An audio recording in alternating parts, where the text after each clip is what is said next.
channel, okay? All right, we're live. Cool. Good deal. So what's your hot take on the home run derby? My hot take, which I had it early this morning, it was just a gut feeling, and it's probably going to age miserably. I don't care. I think Albert Pujols wins one round. Whoa. I like it. Hey, it's his last one, right? Why not? Yeah. Right.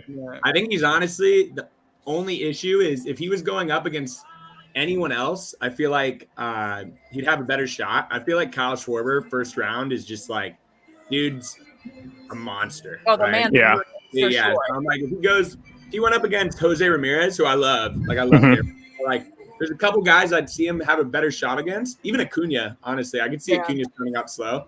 But I feel like Schwarbo, like, I think the odds were, I think Albert's plus 400 to win first round. So if you are feeling it, that's not a bad little bet, honestly. Listen, I'm thinking virality. I'm thinking T.O. Albert. I'm thinking that I like the it. Dodger fan base loved him during his, 5 months when he was a Dodger. Right. So, 65 which is ironic considering he is responsible for one of the biggest playoff heartbreaks of my years as a Dodger fan back in 2004. But that's neither here nor there.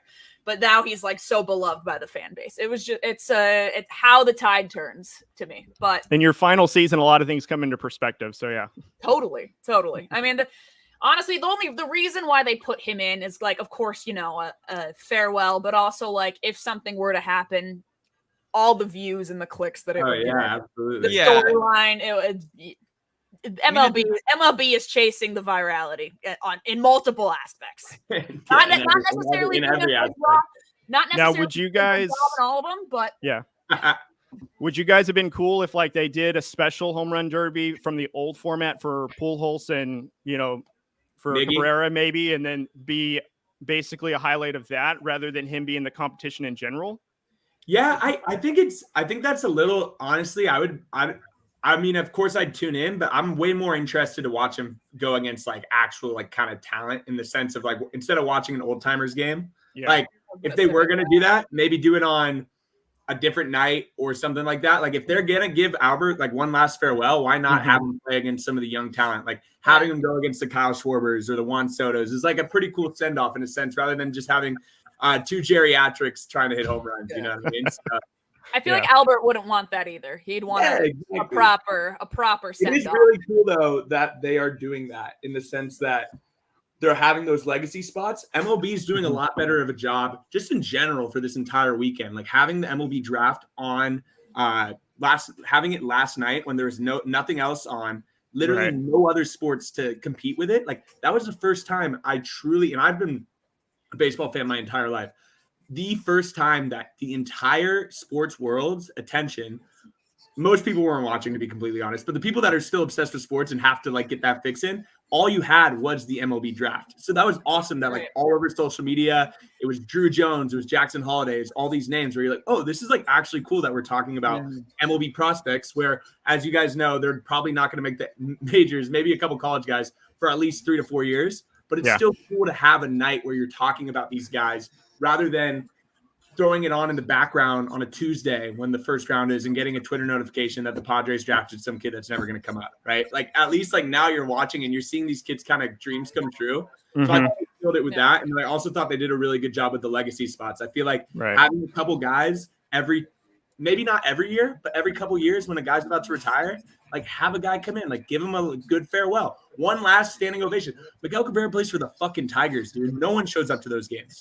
Yeah. No one cares about the Tigers right now. It's their fault, but it's true. So having Miggy get this big farewell on a national stage, they're not making the playoffs. Like this is a really cool moment for him. You know what I mean? So I'm super juiced about it. Yeah.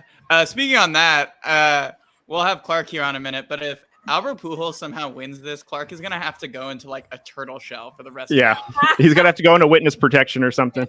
Oh, TikTok's going to come back after him. Yeah, Cardinals fans already hate us enough. They're not a hard fan base to piss off, though. In multiple. Pretty easy. No, they're so easy. I'm surprised New York's not looking for Clark. I mean, for what he drugged me through the mud video for a isn't weeks. as in comparison. That video is way smaller than the Albert Pujols one now is. That they have the same amount of comments, but way more people have seen the Albert Pujols one. and people are so mad. We also are now pissing off Dodger fans again. So What'd you do this time? we actually posted a clip of you. Oh God, what did I say? Well, it's because you said that the Padres and it's really the Dodgers and Giants are the real rivalry. Yeah, I saw that one. Dodger fans disagree with that? No, What? the Dodger fans agree, but then they're all mad at us because they're like, oh, the Padre fans are always getting mad and punching up. You weren't mad. No, we weren't mad. Not once in that interview were you mad. No. Wait, so that's what we tried to say. We're like, oh, no, it's all good. We're not mad. And they're like, oh, you guys It's the fake outrage for me, the over the top. It's just chirping. Oh, Matt, you're on mute, bud. You're on mute. We can't hear you. Here, let me do this for you. My bad, There you go. It's kind of funny how it's kind of the arguments kind of jumped the shark so much that now people aren't even arguing about like the rivalry. They're arguing about you talking about the rivalry. You know what I mean? Like people aren't even like, and like, trust me, I'm the biggest Padres fan. Like I mean, I'm a huge Padres fan, but I understand like the historical rivalry between the Giants and the Dodgers. Like that's always going to be there. I do think slowly but surely we're kind of getting up there where you go to these games. It's a lot different than it was 10 years ago, but it's very funny on social media how if you even bring up the fact, like it's like a diss where you say like, oh yeah, like there's definitely some bad blood between the teams. Or if like someone on ESPN mentions it, like the comments are like, they're not our rivals, bro. Like they're not. We don't care about that. Like, they care about us. Bro, I swear, dude, like LOL, like they're not our rival. And I'm like, the more you say that, the more people start like turning it into something rather than just like being like, for example, the Rockies, right? If the Rockies fan base just came out of left field one day and was like, our rivalry with the Padres is crazy, I'd be like, this is just very random, right? But like no one would make a fight over it. People would just let it go. But the fact that people are buying into everybody talking about it, the more you talk about something, you speak it into existence to an extent. Totally. I think a big part of that too. The big part of that too is the fact that the Padres were favored, and everyone was, especially after that huge offseason they had. They went out and got Blake Snell, Yu Darvish. They were saying, "Oh, there's going to be a new champion in the NL West. They're going to absolutely destroy the Dodgers." And swept that one. The media narrative didn't help there. No, the media narrative, but it's also they also choked pretty hard. But I never thought they said that they would like just destroy the Dodgers. But there was more of a fact of like, hey, they went all in. So the idea was, oh, now there's another competitor. It didn't help that the fucking Giants won 107 games as well, because that just meant on top of the Padres choking, we got another. Now it looks like you're like, okay, well, why are we even worried about the Padres if the Giants win the NL West? So yeah, last year is definitely one I like to. What's that Men in Black where they bring out the thing and like you forget? The little. Yeah, if I could do the second half of that, like first half was fun. Second half of last year, you do that, I'm ready to rock.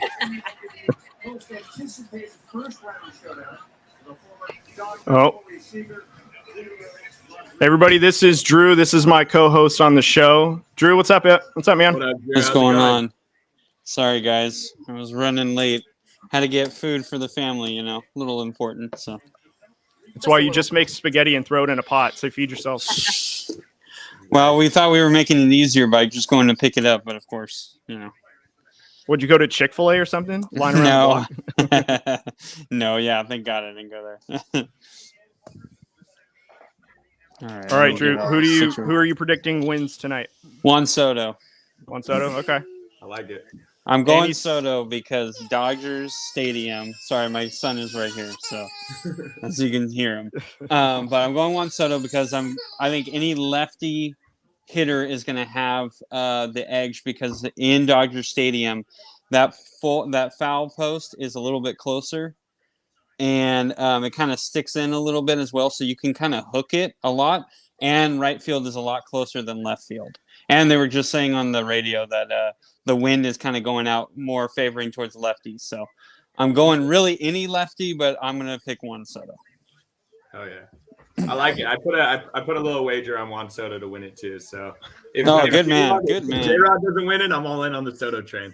Where do you guys think Soto ends up? Do you think he resigns or do you think he gets traded? Nah, he's out. He's out for sure. I don't know if they're going to trade him.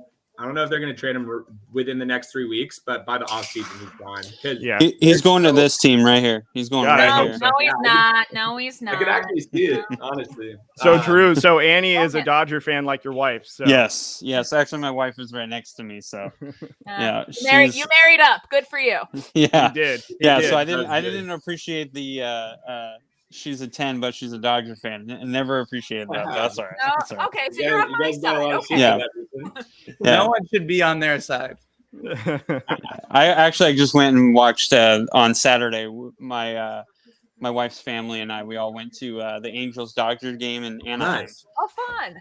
So we got to see Trey Turner hit 2 home runs, and by the time he came up for the third hit, we were like, well, might as well just go for 3 because I mean the Angels were dead at that point. Yeah, so we were man, like, they're just having go a for tough 3. go of it. Yeah. I So mean, did we think it was going to go any other way though? Let's be I honest. mean, if Drew, we you want were to answer that hoping- one? Drew, we go were- ahead. We were hoping for Mike Trout to play, and I was pissed because he was a late scratch. They announced him in the stadium, and then they're like, "Oh, just before the game, here's a late scratch, Mike Trout." And I was like, "Oh, this game's done. This game is done." Yeah, they got smacked that night. That was a tough one. Yeah. When the ghost of Max Muncy hits a home run, you usually just got to call the game off. Ghost You know- of Matt Muncy. Funny about Iron arm Max. Max Never been great after that injury, and I was kidding. He's fine. My brother-in-law, he Fortunately. called that home run the pitch Really? before. He leaned over to me. He's like, Max Muncy's due, and I was like, dude, he's hitting like 150. He's not Yeah, he's not hitting a home run. He's been And due since opening day. Come on. Honest to He's God, due the all next pitch, he raked one, and my brother-in-law is in my face. He's all, I told you, and I was like, you did, man, you called that one. All props to you. All right, J-Rod, my guy. I talked this guy up a lot. Yeah, you did. You guys didn't see me during Tatis's rookie year, but that was the only person I've ever been comparable in the sense of how much I hype up. Like, I truly think Julio Rodriguez is going to be like the guy, like cover of the show multiple times sort of dude.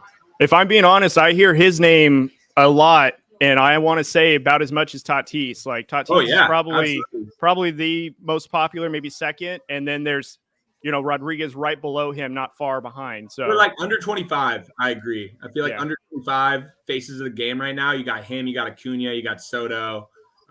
There's a lot. There's a lot of talent that's coming up right now. Baseball's in a good spot if they continue to make it more entertaining. Also, another thing is, dude, you never know with these pitchers, right? Like Will Myers was in the competition in 2016. His brother pegged him. Like that's a waste of the pitch, right? Like if your brother just sucks that day, you're screwed, bro.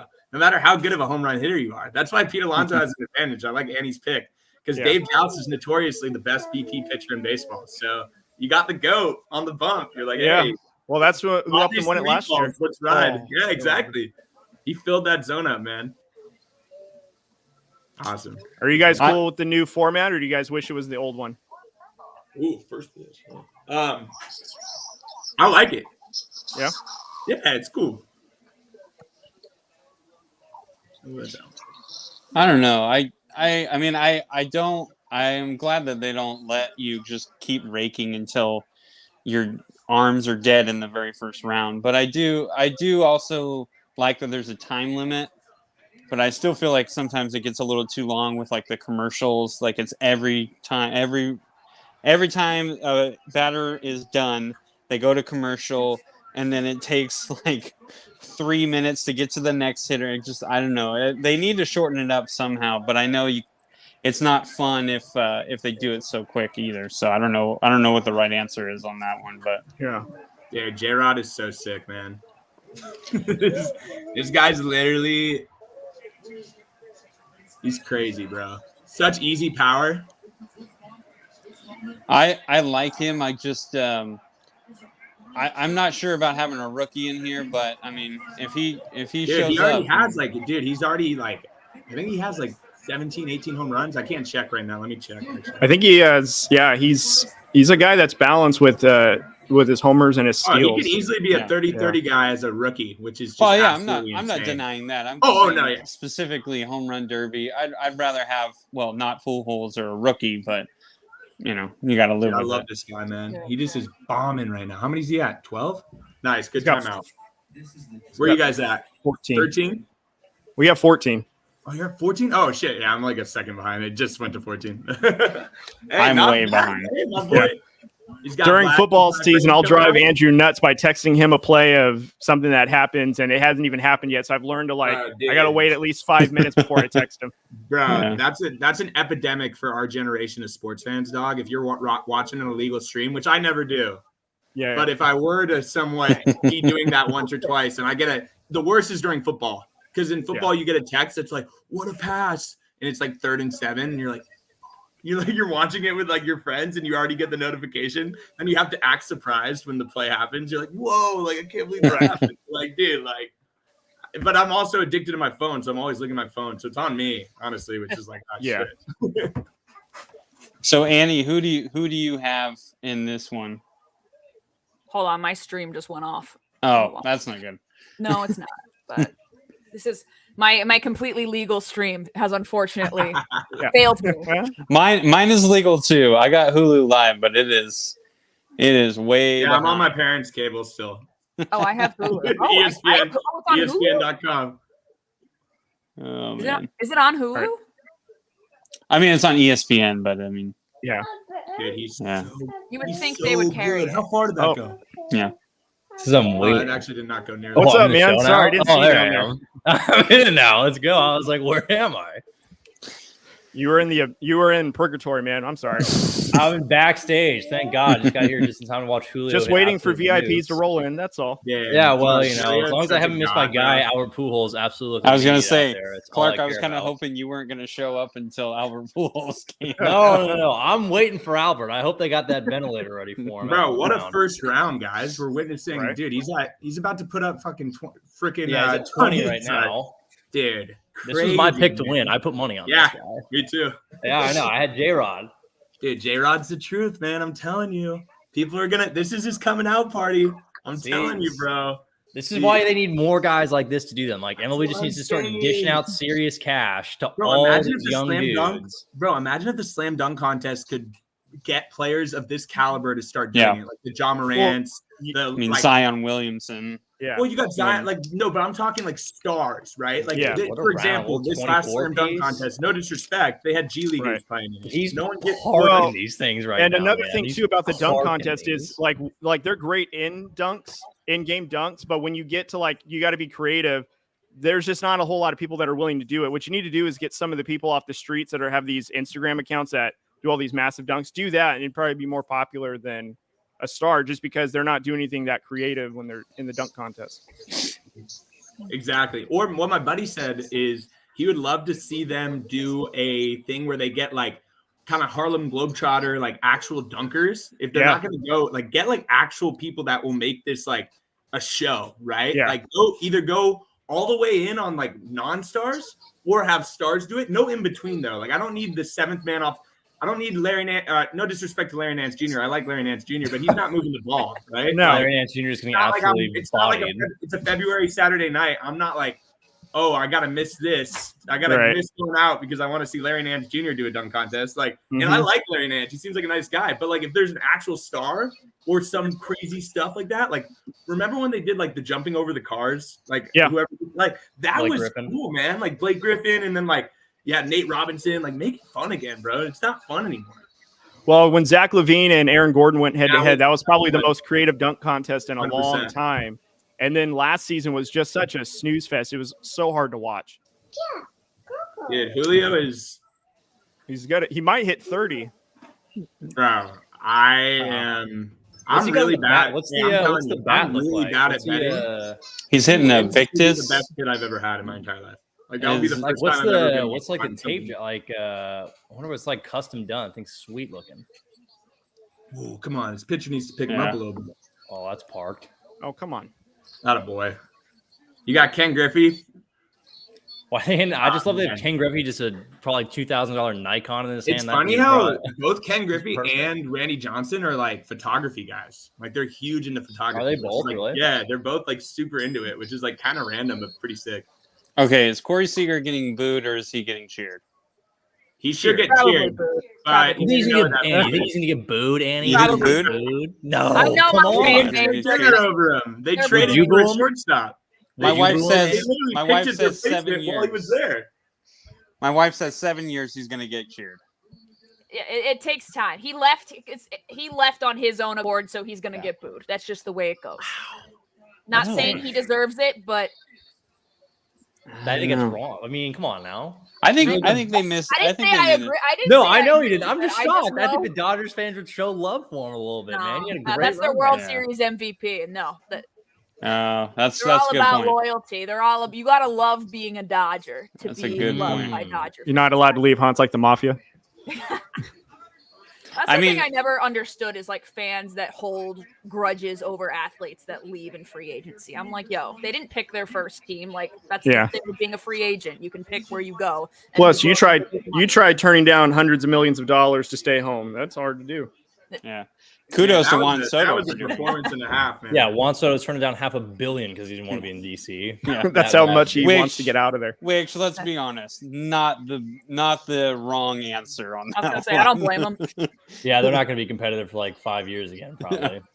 They traded everyone away, and then they're like, "Oh, we'll keep you one, and then we'll just sign you to a huge contract." He's like, "Yeah, I don't think that's going to happen." I think he's definitely going to get at this point. I thought they would wait to the offseason to get rid of him, but now I think the ownership group wants to sell, so I feel like they got to get rid of him at the deadline. Well, it's smart because what are you going to do? You're going to let him go for nothing, or are you going to get something back for him? Mm-hmm. And you're going to get a lot back for him, so might as well just. I mean, I hate saying this, but I really do feel like the Dodgers have a great chance because they have so many stacked farm system, and they have so many players that they could give up, like a Gavin Lux. They could give them right now. We need another arm. Dodgers are good in the outfield. I would like another arm in the rotation. Who wouldn't take him? You would. I'd take him for the right you would have to give up. I want Andrew Friedman to play. Cartaya. Dustin May's not healthy yet, so we don't know exactly. He's coming back. He pitched like 2 days ago. I know he's coming back, but he hasn't had a major league start. You don't know. They would trade the Nationals if they are not. I mean, I can't say it because they're dumb as hell. But if they weren't dumb, they would trade for Dustin May. They would trade for cheap, controllable major league talent like Dustin May and Gavin Lux. They would trade for them. They would trade for Bobby Miller. They would trade for Diego. They would trade for all those guys. Which is why the Dodgers, if they're smart, wouldn't do it because the Dodgers are already like they need more help pitching than they need anything. That's what I'm saying. Outfield's fine right now. So it's not that we don't need Juan Soto, but knowing Andrew Friedman, if he can get him, he's gonna get him. Yeah, let's say no one. Dodgers to stray away from just wanting someone. Are you still gonna ride? I could not hear what you said, but. Sorry. Oh no, I was just saying. Come on, I feel like the Dodgers are not going to stray away from some superstar. It's in their DNA. I feel like Matt was just insulting Matt. I got to point this way. I was just saying, no one necessarily needs him, but any team that could get their hands on him without. And there's only 4 teams with the prospect capital that they have. Yeah, I was going to say how the Dodgers.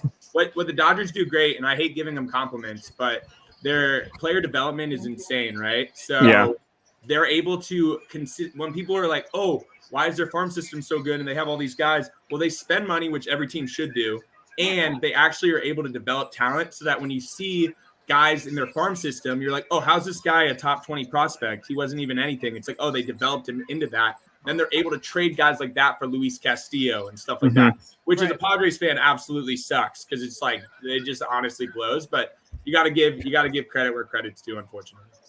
Oh, Seager. It's like the Golden State Warriors of baseball.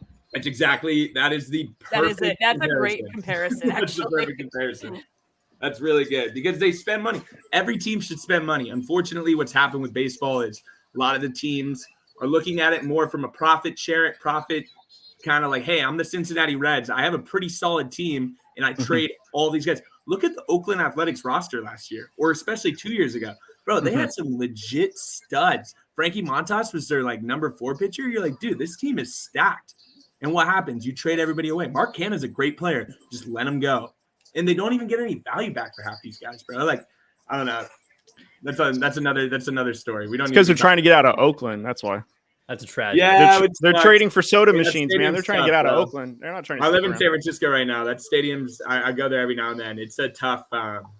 That's one. No, hold on. I think O.Co Coliseum or whatever the hell it's called now. I love that place. The outside's tough. That the inside's cool. The outside is very like you are walking into the game and you're like, this is a tough look. Clark, you do not love that. Stadium sucks. No way I do. I absolutely love You O.Co. absolutely do not. Have you? You got screwed, man. What? I love it. How could you not love O.Co Coliseum? Because I've been into those bathrooms. The bathrooms already are the worst parts. You don't like the bathrooms there? I hate the trough. I hate that the 1960s trough, man. I hate that. Bring back the worst, trough, man. And especially when you're standing next to a guy who's so drunk, he doesn't know where he is, and he's trying to stand up, and you're like, oh my god, this guy's gonna fall on me mid-pee. I cannot do this. Build character. Bro, see you on a show, and he's like, "Don't have that problem." Yeah. Literally, I was sitting here like, she's like, "Well, that doesn't happen." I will act like I can relate, but I can't. Yeah, I hate that.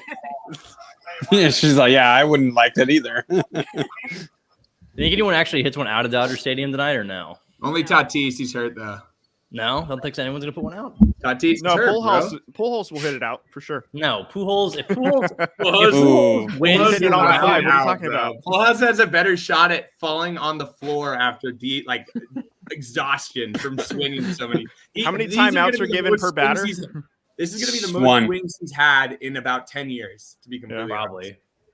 If he even makes it past, I'm excited to watch him. Also, it's old man strength. He's been conserving it this whole season. People need it. This is a very he's waiting for the right opportunity. Albert's waiting for the right opportunity. Yeah, he's been storing it the whole season. Have you seen him in BP? Shut up. That's like half of the comments. Have you seen him in BP, man? Yes, 12-year-old. I have seen Albert Pujols my entire life. Dwayne Kuiper is notorious for he only hit one home run in his whole career, and they were talking about how many home runs did he hit in BP. He was like, yeah, I used to hit a lot of home runs in BP, but it's different when you're in front of 45,000 fans and trying to hit home runs consistently. He's like, it's not the same. And I was like, yeah, you can be good in BP, but this is way different. This is a little bigger than BP. Stay in the yard. Oh, I haven't said. I'm currently drinking a Dodgers beer, sadly. Oh my god, throw it away. Did you just go Oppo there? Corey's toast. No, I was about to say, bro. Dude, 10 home runs in 15 seconds, no? Ethan, where'd you get that one at? I got it at Costco in March, and they've been it was like a 30 rack of these golden rows, and they've just been sitting there. Well, Ethan's done for the rest of the day. He's going to be throwing up pretty soon. Yeah, they're still pretty good. I was going to say. So 23 for Corey. So Julio's on to the next. His BP thrower did not help out though. That guy was throwing. That's his dad. Not throwing turkeys up there, unfortunately. He likes Kyle. He likes Kyle more than him. So that's his dad. It is his dad, actually. That's his dad. He's never fucking throwing me BP again. If that's my dad. Oh yeah, no, he likes Kyle Seager more than was it Will Myers' brother who? Pegged him. Pegged him. Bo Myers. Yeah, he did. Bo and Will Myers. Bo and Will Myers definitely just were got high as shit before they went out there. Oh yeah, absolutely. Right, time to take some BP, fellas. Okay, Clark, if you were hitting BP, who's your thrower? I'm getting my old, not my college coach. I'm getting my high school coach to throw me BP. Okay, Annie. Jeez, that's a good question. Thank you. I think of these on the fly. None of my old softball coaches for sure. You know what? I'm gonna go Clay Bellinger. I'm gonna go Cody Bellinger's dad. He did a good job throwing to Cody. Right. He did a good job in Miami. So all right, Matt. I would pick my brother just because if I lose, I'd be like, dude, those pitches were shit. You could blame that. Honestly, I could just not hit one over the fence. I'd be like, dude, you gotta give me better pitches than that. I'd be able to, and I would not feel bad at all blaming it on him. All right, Ethan, where are you going? I'd probably pick Clark. We got to do co-host. Clark didn't pick me. Oh my god! Because you fucking can't throw a ball on the plate. Whoa, Clark! When we used to play wiffle ball in the park, I could do it all the time. You maybe hit left-handed when we did that. Yeah, because you were way better than me. Yeah, you couldn't even get it over the dish. I'm not going to pick you for my VP if I want to win. All right, Cody, who are you going with? Probably Coach Patrick. Coach Patrick, Coach P. Yeah, Coach P. He's the best, man. And he talks shit to you when he throws you the ball too. So yeah, I couldn't do that because I'd be like, dude, you gotta stop. It'd bug me so much. I couldn't do it. I would say I'd probably have to go with my wife because my wife can throw straight and accurate every single time, but she throws some darts. So I'd have to tell her to ease up a little bit. But other than that, I would have her. My dad cannot throw. No, I'm not having my dad would just make me mad. So I couldn't do it. Okay, here's another question for you guys too. As everyone remembers back to what was last year's home run derby or 2 years ago, will Pete Alonso bump his head as he hurts another child in the outfield and he dance like he did that one time, or will that not happen? When the kid tore his ACL and he was just like, yeah, just absolutely. That's an all-time clip. Actually, I forgot about that. They're just bringing out a stretcher for some 12-year-old, and Pete's just freaking bumping his head like some 21 Savage. It's like, oh my god, grasp the situation. Sir. Tell me if I'm wrong, but Pete Alonso, he kind of looks like a D-bag, like in real life. Like if you were really gonna hang out with him, he kind of looks like one of those D-bags. You'd be like, and you hear him talking, he's a corny cat. What? I just feel like Pete's not like a jerk. I just feel like he's kind of awkward. Like he'd be more the awkward teammate. I don't know, man. He just. You don't think so? He's the guy that is just always has like a bush light at a party. Like that's the way I see him. Like he's just like that guy that like I don't know, that guy in college that like all the girls like consider like their best guy friend. That's a good take. I like that.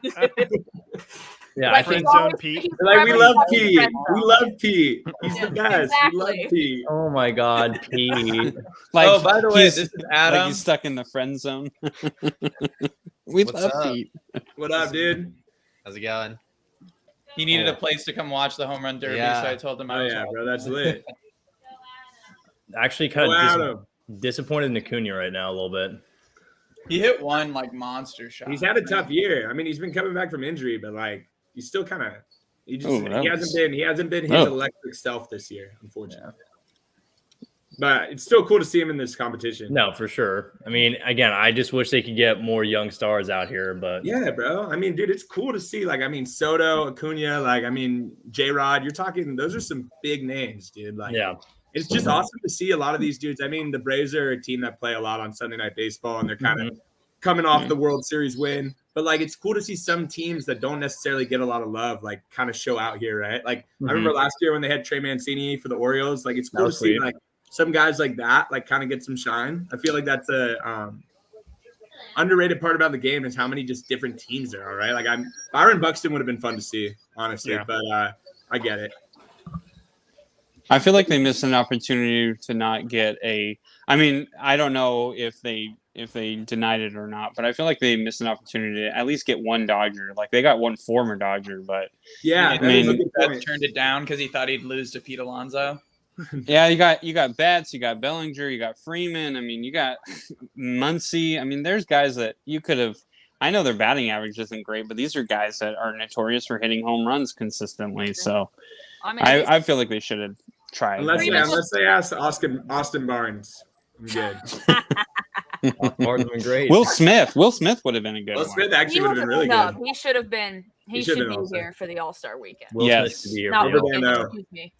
I hear like my in-laws, they were talking to me about Will Smith and Freddie Freeman. Yeah. Every single one of these launch angles is massive. They were talking about like Will Smith is probably a bigger bust not coming into the All-Star game than Freddie Freeman. Like they could kind of see what maybe not Freeman, but like Will Smith, he should have been over William Contreras. Yeah. Jeez. The William Contreras hype is pretty interesting to me, but that's a topic. I mean, he's doing okay, but he's not playing every day. I mean, he's not an all-star, bro. Like I've watched this guy play all year. I mean, like he's Wilson's been balling, but like William's young, like he's gonna be good. But the fact that he's starting at DH in the All-Star game is very interesting. It's cool though that they're brothers and like It's an exhibition game. It'll be cool that they're batting 6-7, but at the same time, I'm like, this guy, there's no way he should be the DH in the All-Star game. Like, yeah. What do you guys think of the All-Star game hats? These things look terrible. The trucker hats, whatever these are. These are atrocious hats. I don't know who approved these. Truckers? Yeah, those look bad. I like trucker hats, honestly. I've always wanted to be, dude, I feel like they need to do something where they should do like auditions to get people into like shagging the balls, right? Like there should be like a thing where you do auditions. How do you audition to shag the ball? They should have like a certain like give me 200 spots and make it like tryouts, but make it like a funny. You have to make a funny video, and you're like, hey, I'll be like, I'm Matt, like I want to shag for this home run derby, and like, like whichever video like does the best. Like your thought like a Survivor audition where you like send in the tapes. Yeah. I think it'd be pretty funny, honestly. And then like go into a like person who catches the most balls, like within the audition tape, like maybe they make like 20 people and they wear like certain shirts, and whoever catches the most wins like $20K. Like that would be kind of sick, right? Now you have people in the outfield like boom, like, oh, I know that Kyle Schwarber's for balls.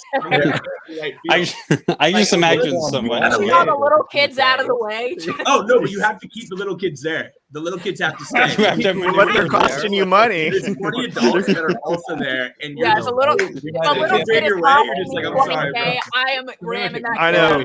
Yeah. No, you're getting shoulder checked out the way. Decking kids. I am literally You're gonna see. I'm decking kids. I will blindside check that kid. Any remorse? No shame for $20,000. Hell yeah. Yeah. Yeah, I'm sorry. There's going to be some minor abuse. There's going to be some minor abuse going on. Like a metal bat. I just imagine someone like going into a room and they're like, "Show us how you would catch a fly ball." That's the audition right there. That'd be. Hey, I think you got a new TikTok idea there. Yeah. You guys want to know a fun fact? What's a fun fact? Clark has tried out for Survivor. Have you? I put it together for Survivor. Yes, when I was in college. I love that. How far did you get in the audition process? Yes. Jeff Probst is a total jerk and didn't respond to it. So classic Probst. Absolute Probst is not a classy guy, man. Did not even pick up the phone and give me a call. I could have got. What a jerk. Seriously, I can't believe Jess and the CBF crew were there. It's just unbelievable. So are you like anti-Survivor now, or you're like? No, I still love the show. Okay, I just every single time I watch it, I'm like, oh, I could win that. Yeah, I've had that same thought, but then I'm like, nah, I couldn't. I would be so socially awkward. I'd be like, I would have no social game at all. I think it always looks like a blast to me. It looks like probably the best reality TV show to be on. Yeah, and I need to lose a little Survivor weight. would be sick. He's talking about Survivor would be dope. Survivor, I'd like Pete. I know. Is Pete? How many do you think he's going to put up? Over 25 this round? More than Acuna. That's all that's going to matter. Yeah. I respect Alonso and how much he cares about the home run derby because it's cool, right? Like a lot of people try to play like it's fun. School, right? It's cool that he's like, it's sick if he kind of makes this his thing. I think that's like kind of dope, right? Like, oh, like who's like kind of like Joey Chestnut vibes, right? Where you're like, oh, like I tune into the home run derby because I'm like, oh, I know Pete Alonso is going to put up a show. Oh, he's doing like jumping. He's jumping. If he wins another one, he's on the chestnut trajectory. Honestly, if he keeps doing this, he could have a career in baseball just because of the home run derby. Like he could probably be hitting 200, but if he continues to win home run derbies, teams are going to sign him like crazy. Oh my God, this dude is nothing more Mets than to have their like star player be the token home run derby guy, aka Bobby Bonilla. That's the vibes for sure. Oh my. He's gonna be 19. That's easy. Oh, he's hitting Linas right out of the gate. No good. Man, these are so high. All right, there that goes. Him singing along to the music's so funny. He's not a douche at all. He's just a corny cat, bro. This dude's just that might leave. Cat. He's just a corny dude, which I kind of respect, man. Like honestly, like his nickname's the Polar Bear. Like he sings along to the songs. Like, bro, dude's just corny as hell. BP pitcher. Matt put out a video about him. Yeah, Dave Joust, the GOAT. Dave Joust does throw amazing. I hope the hype didn't get to him. Yeah. Didn't Alonso get pegged by him in one pitch last year? He might have. I don't know. I don't remember. Probably genuinely after that happened, went out there and wanted to fight him, but Just goes out there, just beats the crap out of the old pitching dude. Oh my god, means just dugouts clear. What are you, Pedro Martinez over here? Yeah, stay fair. These are absolute seeds out to the stands, dude. Ooh. Whoa. Ooh. Are they showing? Are you guys seeing any of the exit velocity on any of these? Because like some of the line drives, I want to know how fast he hit that because he's hitting them hard. They're also not showing. They're showing the distance. Oh yeah, they're showing the miles per hour. Yeah, just underneath the distance. Okay. The kid actually caught one. Thanks, bro. Holy shit. I want to see someone leave Dodger Stadium, man. That can happen. I want to see it again. Yeah, Tony Gonsolin, Fernando Tatis Jr. Yeah, and Stanton did it like years before that too with Marlins, so you can definitely do it. Oh, Ronald's like, screw this. I'm on the phone now. I don't even care. Texting his agent. Why'd you put me in this, man? Yeah. Hey, he's texting his agent. Hey, I don't want to see like that little kid. I would have decked that kid if I had to. I would love one of these kids actually like just climb the wall and rob one. I know that would never happen, but it's like the deciding one. Is my moment. Brings them back. I love that Matt was talking about how he was just about to just destroy that kid. I would after the ball. No, I would be kidding.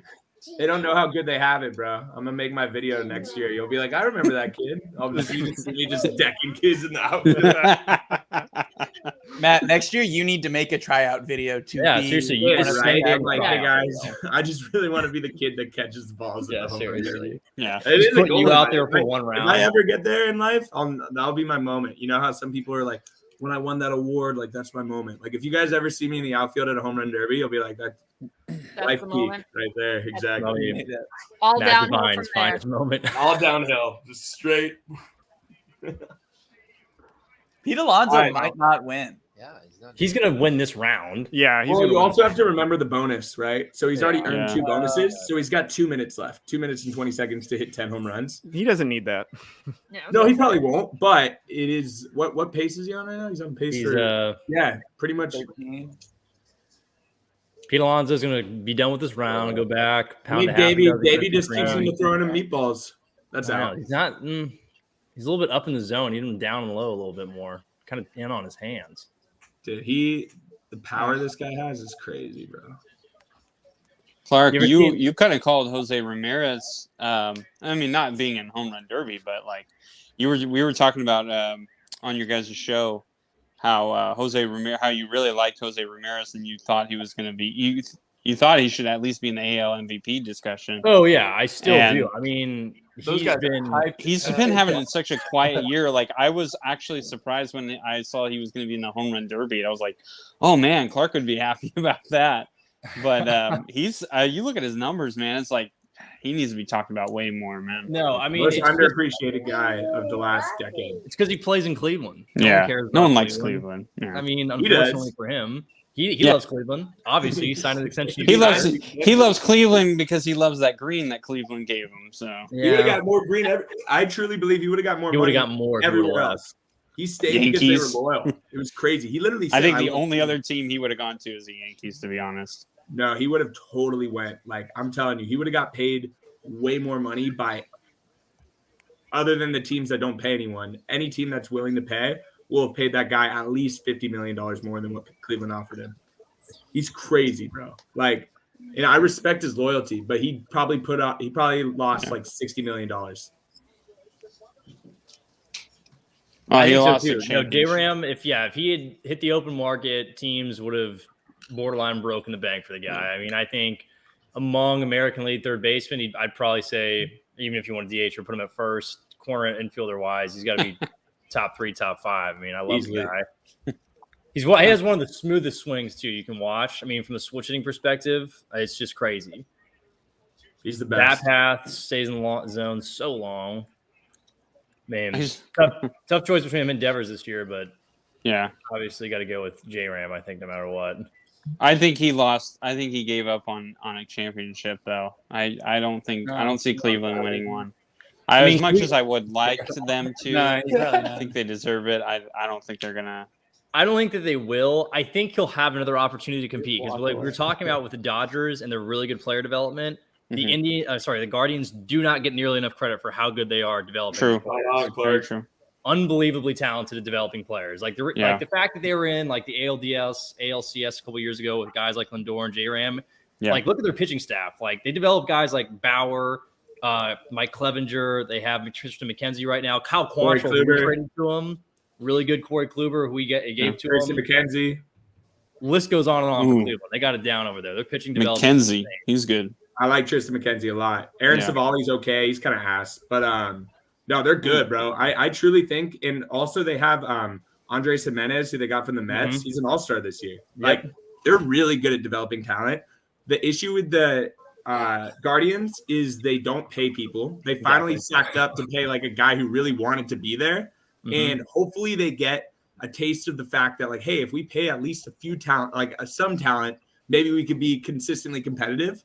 But I don't know. Sometimes these teams are they just don't want to pay people. Well, like I always said, I talked about, because when I went to college up in Northern California, the Oakland A's had the slogan, and this is when they were good. They go into the Wild. They had like the rooted in Oakland green collared. Yeah, their fans bit into that so hard. Their marketing team deserved $1 million raises for getting people to like even care about the A's at that point, when it was so clear that their entire front office was like, "Yeah, I'm definitely out of here. We're tanking this thing when we can." Yeah. Well, it's truly incredible how player development really like runs the league, right? You look at the Tampa Bay Rays. You get these guys. Tampa Bay Rays always get like 2 relievers in a deal, right? And you're like, oh, this guy sucked for us. He's never going to be anything. And then you turn on the ALCS and he's pitching in the 7th inning, and you're like, dude, this guy sucked for us, bro. Matt Whistler's not good. I think like the perfect example, like the Rays, how good the Rays development was, is like we got Jake Cronenworth as a throw-in for the Padres. That was the whole Rays lose the trade thing, or like they never lose. That was the one that's the one they got. That's the one they got wrong. One that got away. Mm-hmm. Crazy, bro. I remember that deal like it was yesterday. Everyone was all stoked about Tommy Pham. We were like, oh, dude, we got Tommy Pham and this kid like Cronenworth that like I guess pitches too. That's literally I remember texting my buddies being like, dude, I guess he pitches too. And then he leads. Cool Jake Cronenworth stat. University of Michigan saves leader is Jake Cronenworth. He is. He actually he struck out in the regionals. Yeah, he struck out Mookie Betts once, but when he played in college, he struck out Lamonte Wade Jr. to clinch the regional championship when they both played each other in the college regionals. Okay, that's a fact I did not know, and I will be using a lot. So as someone that lives in San Francisco, I will be using that every Dodgers or every Giants Padres game from here on out. Because I like it was Lamonte Wade Jr. It's pretty. Bro. I'm pretty sure, because like obviously when you go to Petco games, you put those obscure facts up there on the Jumbotron. I think that's the one that I saw, was that he had struck out Lamonte Wade Jr. to clinch the Eric Hosmer loves Entourage. Yeah, always like weird shit like that. I wish one time they would just put up like Eric Hosmer is a white collar criminal for stealing $100 million. No, it's not even that he's a criminal. It's just the fact that, if anything, Eric Hosmer just like. He just got like he signed. They offered it. They to did him. it. We did it. Like if anything, the Padres ownership is dumb. Is what they should put up. Pretty much what they should. Right? When they see his like 600 OPS, they're like, oh yeah, like dude, that's just sweet. Hosmer did nothing wrong. If I got offered tomorrow, $100 million over 8 years to be subpar at my job and not really care, I would sign it in a heartbeat. And I guess what? Yeah. I just wouldn't download Twitter. Yeah, just not download it. You'll be okay. You'll be fine. I just wouldn't download Twitter. I'd live in my mansion with my wife in Coronado. I'd be friends with everyone on my team and not care. It's pretty simple. Like everybody gets out of him. He doesn't know 345 as a first baseman. Who cares? I'm getting paid $20 million this year. No, I get it. Hey, as someone that also Eric Hosmer's living a dream life, dude. He does not work hard and he makes a lot of money. Hey, that's the dream. That is the dream. Shout out to Scott Boras for getting them that. Right? I'd rather not work and make a lot of money than the opposite. Exactly. There's guys in the minors grinding their asses off, not making anything. Eric Hosmer made it.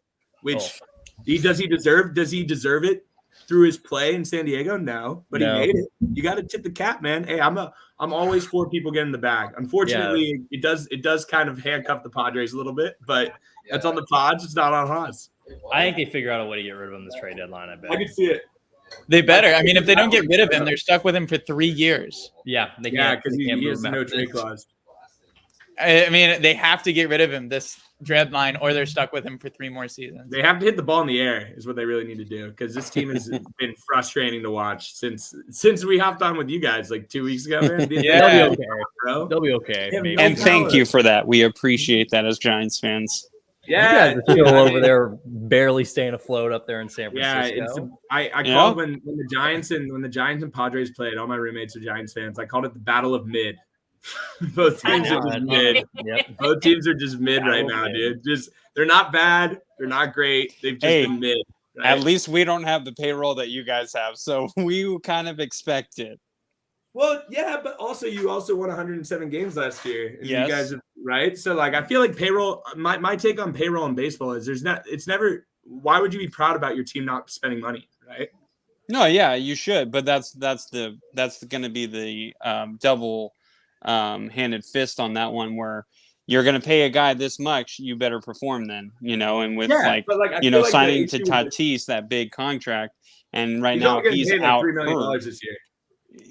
I mean, still, everyone's going to look at it from the perspective of he got that 10-year contract and he's not playing right now. It's even though, yes, he's going to come back and he'll probably be spectacular, it's not looking good, especially if they're barely hanging on to second place right now. Not barely, but I mean, that's true, I guess. But it's also something where you're like, hey, the fact that this team without their best player has been able to consistently have a playoff spot for the entire year, as well as play pretty solid baseball without any real power plug. Like, you get a top 5 power hitter in the league coming in 2 weeks, plus the trade deadline. If anything, I'd be pretty much like excited about the future, because you're like, you see teams like the Giants that literally did nothing in the offseason.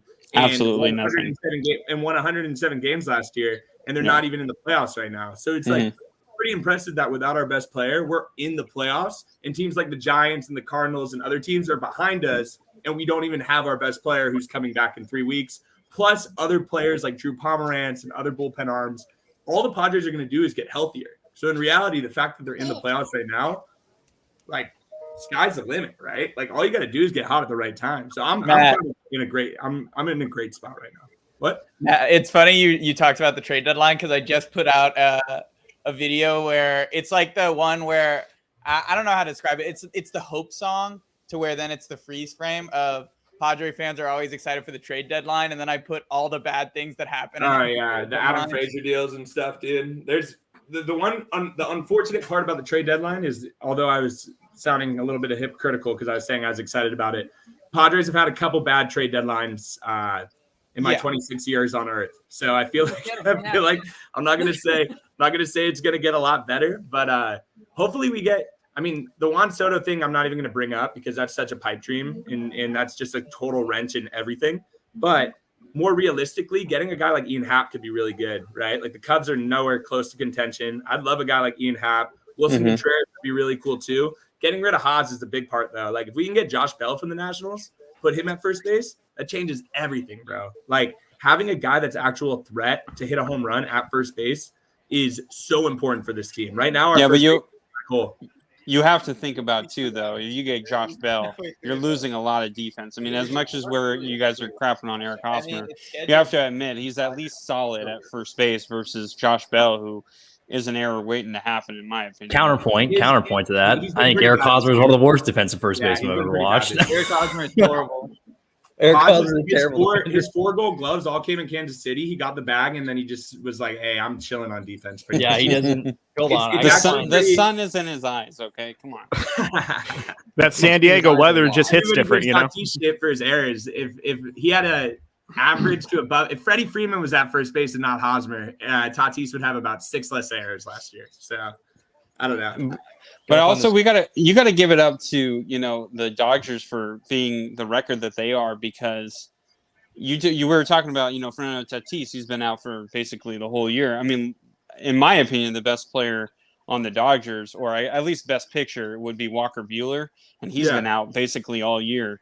And they're still rolling. I mean, you're throwing out Clayton Kershaw, who's nowhere near where he was, but he's still dealing. I mean, he almost threw a perfect game. He's a pitcher pretty well. He's pretty elite. Yeah. So, well, that's what I'm saying. But he's not what he was. Yeah. And now you have Walker Buehler, who's arguably their number one guy right now. I think a lot of Dodger fans would probably still go with Kershaw just because he's been there forever. Ramirez, but Urias is pretty good too, bro. That dude shoves. He's got Urias has been really like good. A 2.5 ERA for the last like 3 years. Yeah, like he just goes out every time he goes out. I see it's like 6 innings, 2 runs, and I'm like, bro, like that's the shit. Like young, cheap, controllable starting pitching is what makes or breaks teams, right? That's why the Padres are low key fucked if Matt Gore doesn't end up being what we think he is, which I think he will be. And we need to re-sign Joe Musgrove ASAP because if we don't have those two, the pitching, Manaya's gone. Yu Darvish is going to be gone soon. Blake Snell hasn't been. It's all about cheap pitching, bro. Since you called him out. Here's a question though, just because obviously we just brought up Kershaw a second ago. Oh, God. Do we think he should be starting the All-Star game? Think that was the right decision? Biasly, I said no, but I get it. I don't think it's necessarily the right decision. I think it should be the player that was the best pitcher in whichever league. But I do understand. I mean, you have to have some feel, right? Like as a sports fan, like the fact that it's at Dodger Stadium, he's the best pitcher of the generation. Like that makes sense. Do I think it's necessarily like the right move precedent wise? No, but it's also like this game doesn't really matter. So like I kind of get it. Like, exactly. So it's kind of just like having some feel, you know what I mean? Like I don't necessarily think he deserves it, but I understand where they're at. No, I get it. I think it was for obviously the LA fans, and it's his only time starting in All-Star game. He got robbed in 13 when they decided to start Matt Harvey over him in Citi Field. Dark Knight. So that aged well. That did not age great. How about the fall of Matt? That's one of the most depressing stories. That dude was on like the cover of like Vanity Fair and stuff. He was so big. My man had Adriana Lima and let that go. I know. It's just I don't know. That was probably his downfall. He was the king of New York. His downfall was the cocaina, bro. Yeah. Is that really what got him? Dude, when I had people in college telling me, yeah, dude, like when over summer I was back in New York, like my cousins live here and like we were doing like hanging out with Matt Harvey. And I'm like, that's probably not good that he's just doing it with like guys my age, right? Where like I was like 18. And I'm like, shockingly, 2 years later, he's like out of the league. You're like, oh, I wonder if it's probably because he like bounced around because after he became dog water for the Mets, he went to like the Angels, the Reds, and it was just like Orioles for a little bit. Yeah. I've never seen someone fall that quick, I feel like. In terms of his fall was dramatic. Well, he also got hurt a little bit, right? Well, he got hurt, but still, guys usually rebound a little bit better than he did. It was just like, oh, I'm really good, and just free fall right down. It was literally like on top of the world, and then he was Harvey Dent. Like, he was Harvey Dent. That's a great Two-Face for sure. There it is. Hey, do you guys think 17's enough for Ramirez to move on against Soto? Absolutely not. No. Like, Soto's got a swing built for this. Yeah. Wow. I'm telling you, the lefties are favored here. Ramirez was on vacation on this one. He didn't. I don't think he put in his best. Yeah, I think J-Ram had like the second worst odds to win. He wasn't even paying that much attention. Was he batting lefty or righty? Righty. Interesting. Right-handed, I think. Because you would think that if he was interesting. I love J-Ram. I don't really see him as a home run derby guy, to be completely honest. He's a gap-to-gap dude that gets in the balls. Right? Like he's a get on base 6 times a game kind of guy, where you're like, holy shit. Juan Soto is definitely going to go out here and just park plenty. Well, especially with all the trade rumors, it's just like J-Rod. I truly feel like Julio Rodriguez is like, oh, this is my time to make a name for myself on a national level. And I think Juan Soto wants everyone to remember, like, I'm that guy. So I can see him just going absolutely nuts right now. Did you guys see the picture of like the little when he was doing his interviews today, like Scott Boras just standing right next to him? Yeah, he looked. I was like, Jesus, dude, get away! The guy answered some questions. He looked so weird. Scott Boras he's bad vibes, dude. Scott Boras gives me he's like big like villain energy in a movie where you're like the main character is like, oh, well, like my manager has told me to do this. Like I feel like he's like. Juan Soto's a good dude, but he's getting corrupted by like the evil Scott Boras, like the devil on his shoulder. There's like, don't tell him anything. What a shame. Oh, how many think he's gonna hit this? Well, he's only got to hit what, 19? He's gonna hit 18. Yeah, 18, and then he's moving on. So Annie, you actually you want Kershaw starting? You said right? It's not. I didn't say I wanted. Let's get the record straight here. I don't really care about the All-Star game. Yeah, she's on that. It's a fan event at the end of the day. Mhm. Like you have a lot of great talent. Some of the best talent, but it's no longer having all the best players in one spot because there's a fan vote. So obviously you have, players appointed in that obviously deserve it. But for the majority, the fans decide who gets to go. And at that point, it's a fan event. It's a marketing event. And I get it. It's beautiful. And it celebrates the game of baseball. It's a break for a lot of the players. But does it matter? No, really doesn't.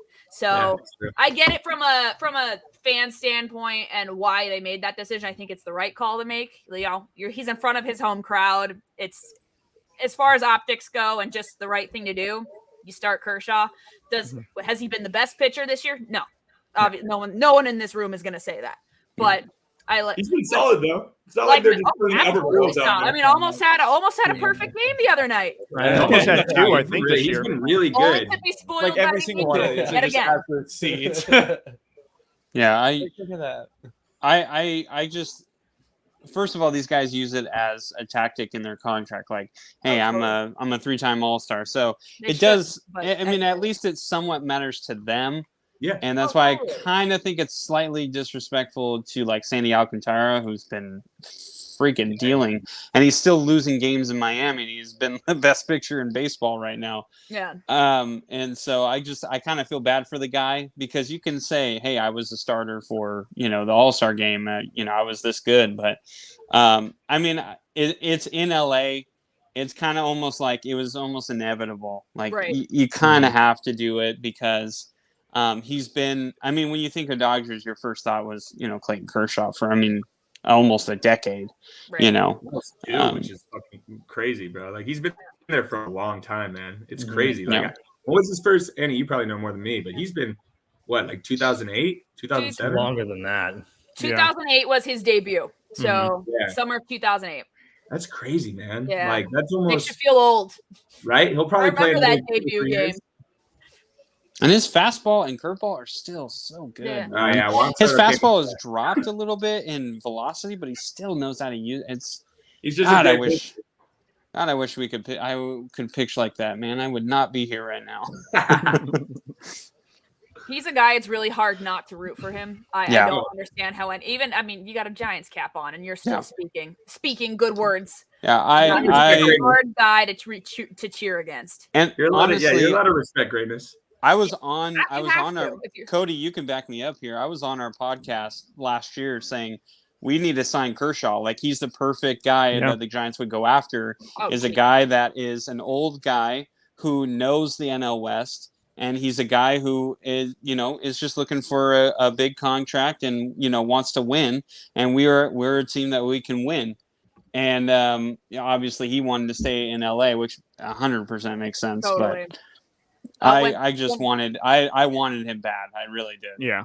Him and Mookie Betts. Yeah. When Corey Seager was talking when Corey Seager was talking about after he signed with the Rangers, he's like, "Oh, I'm definitely talking to Kersh." I'm like, "No, back off. Bye. Like, you made your decision. Like, no more tampering. None of that." Yeah. And speaking of Seager, honestly, I would have rather seen Jock Peterson in this derby than Corey Seager. Interesting. I like that.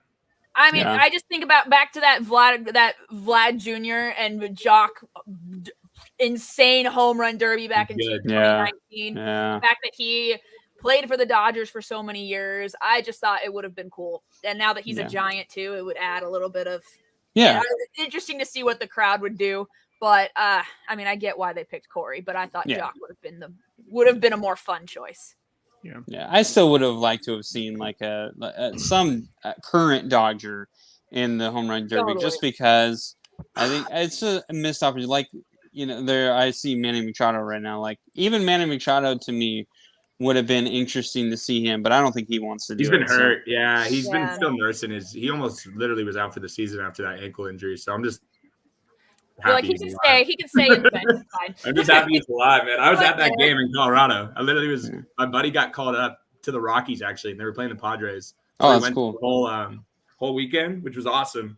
But my buddy's first day. This is a crazy story. So my buddy who grew up in San Diego as well, he's playing left field for the Rockies, first start, and they have like a clip of him, and then they go into the Manny Machado at bat. And that's literally the next pitch. Manny Machado like gets injured, and literally like, all over Twitter, the beginning of the clip is just my buddy's face. So it's like, like what are the odds of this? Like my favorite player getting hurt with my buddy's first professional start.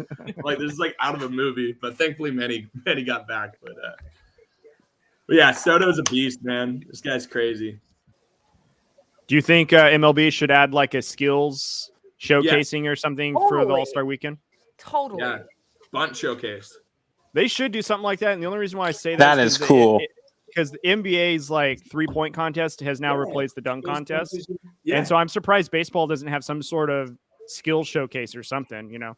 I would really like a outfield assist, like how fast you could throw it from the outfield, right? Like if you can get like a guy coming up, like there's some guys that have seeds in the outfield, right? So like you get a guy out there, like that would be really cool.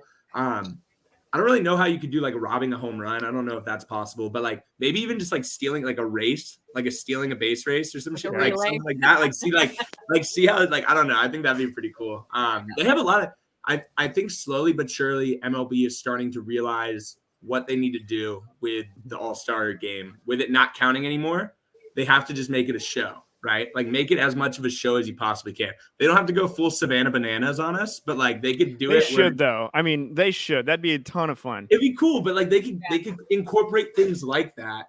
Yeah. Slowly but surely into the game to make it just like a super fun weekend, right? Like the Home Run Derby is fun to watch because you're like, no one's stressing about this, right? Everybody's just having a good time and you're just watching these freaks of natures hit the ball like 500 feet.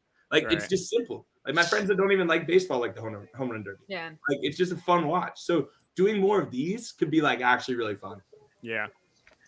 I think you could have like and the NBA has like the passing where they run up the court and then they gotta throw a perfect pass and then they gotta make a layup and then shoot a three. You could probably do something like that where you could have like a guy start from the picture mound and he's got to throw a strike and then he's got to go to first base, maybe catch a one hopper or something, and then you got to run out into the outfield, catch a fly ball, and whoever gets it in, whoever does it the fastest, moves on. I think you could do something like that where you're using your skills, yet it's different than we've ever seen. And I like the bunt one too because I think it's the Korean League that they do that where they gotta have that target. That before. Yeah. It looks pretty fun. That's really cool. Yeah, and it looks interesting. And honestly, maybe it would make guys want to bunt more against the shift because it's ridiculous that we're still sitting here talking about that there's a shift, and it's like if you guys would bunt a little more, they might not do it as much.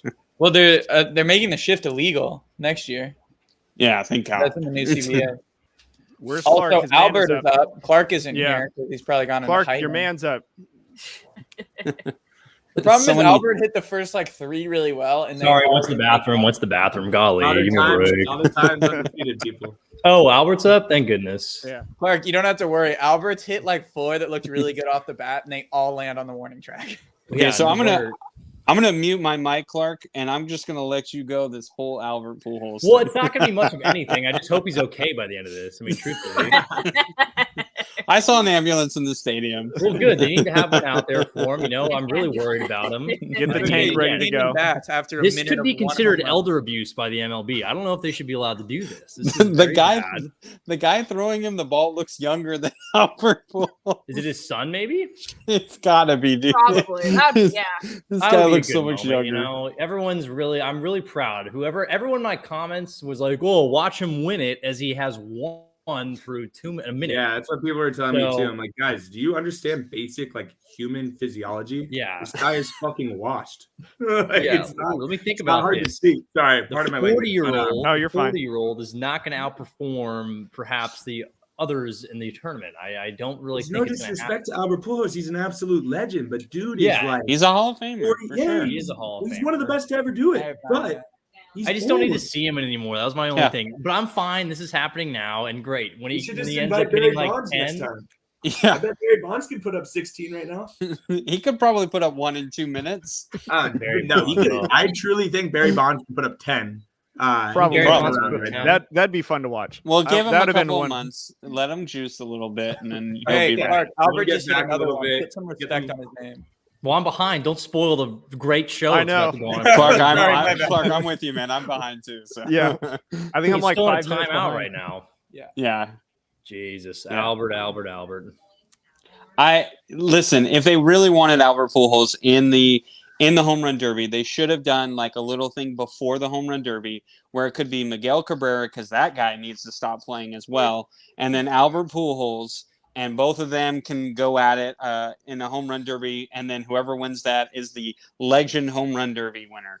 And then you can actually start the real home run derby. No, we talked about that. Yeah, this is plagiarism, Drew. We touched base on this a while ago. You were late to the party, so yeah. I'm sorry. So we already workshopped this and everything. No, what they should have done. I don't know if you guys, but obviously they had the celebrity one yesterday. Just leave that fence up, and that can be his.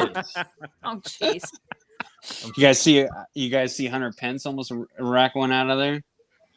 That was he got close. He got right on the wall, and I was like, man, this guy, he needs to play again. Giants need a home run hitter right now. You think Schwarber throws it just to have Albert, have his moment? I think Schwarber's like, you know what? He needs this extra round. I'll throw this for him. Clark, you're behind, but Albert's doing really well. I swear. That's just a blatant lie. He's got 5. The guy just threw one that he didn't even swing at, so it's not going that well. Schwarber's the guy, though. He'll stop right when he gets one after what Albert gets. Oh, yeah. Oh, yeah. No charity balls from Kyle Schwarber. He's not into that. I liked how everyone was like, he's a legend. Like, I'm only tuning in to see him hit 10 home runs. It's such a weak take. I'm like, really, dude? Like, you just took a pitch again. People love nostalgia too much, bro. Like, dude, like sometimes you gotta get with the times, bro. Like, that's why Julio Rodriguez put up 32 home runs in the first round, and then people were like, I can't wait to watch Albert Pujols hit 11. You're like, no. Wait, you guys aren't there. You can appreciate greatness, but also realize, like, why is he taking so many pitches? He's taking like 4 pitches.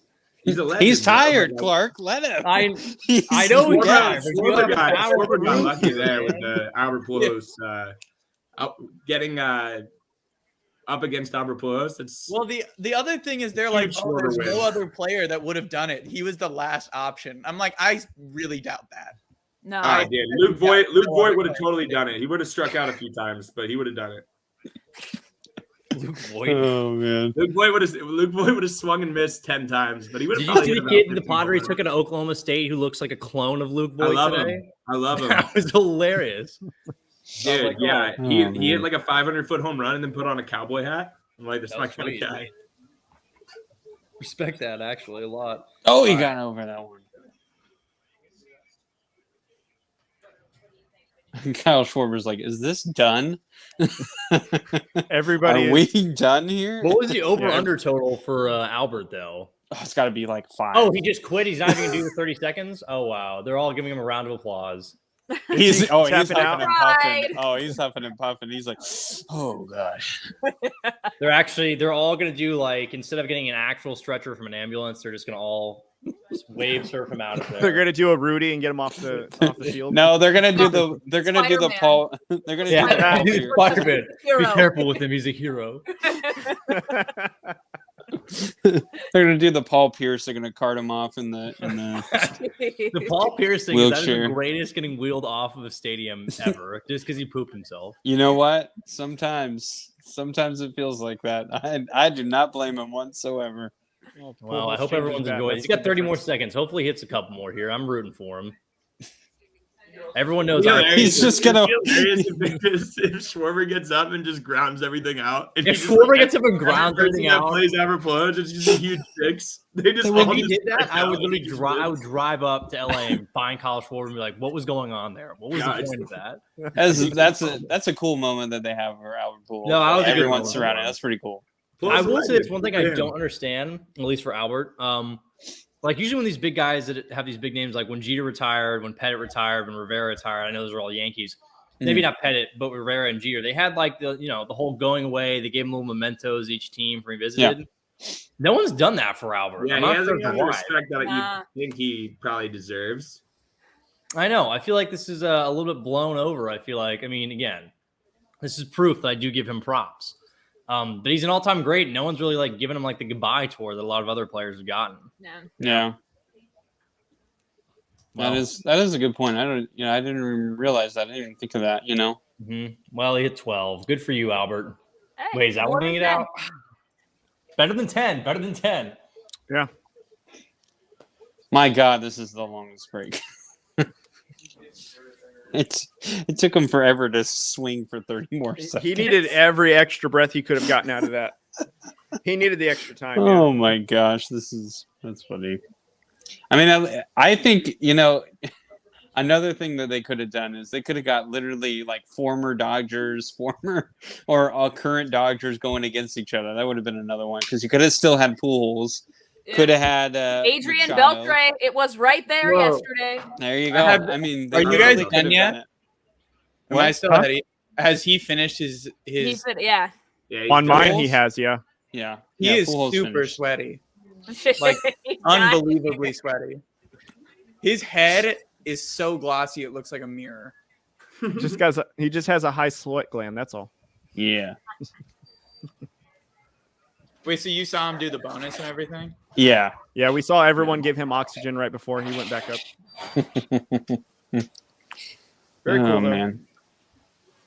I mean, I understand why they want him in it. It's not like I don't, but it's just like it as a consumer of the home run derby, it doesn't do much for me to have him in it. I mean, you can have him as like maybe a thrower. I think that would make more sense right now than actually a hitter.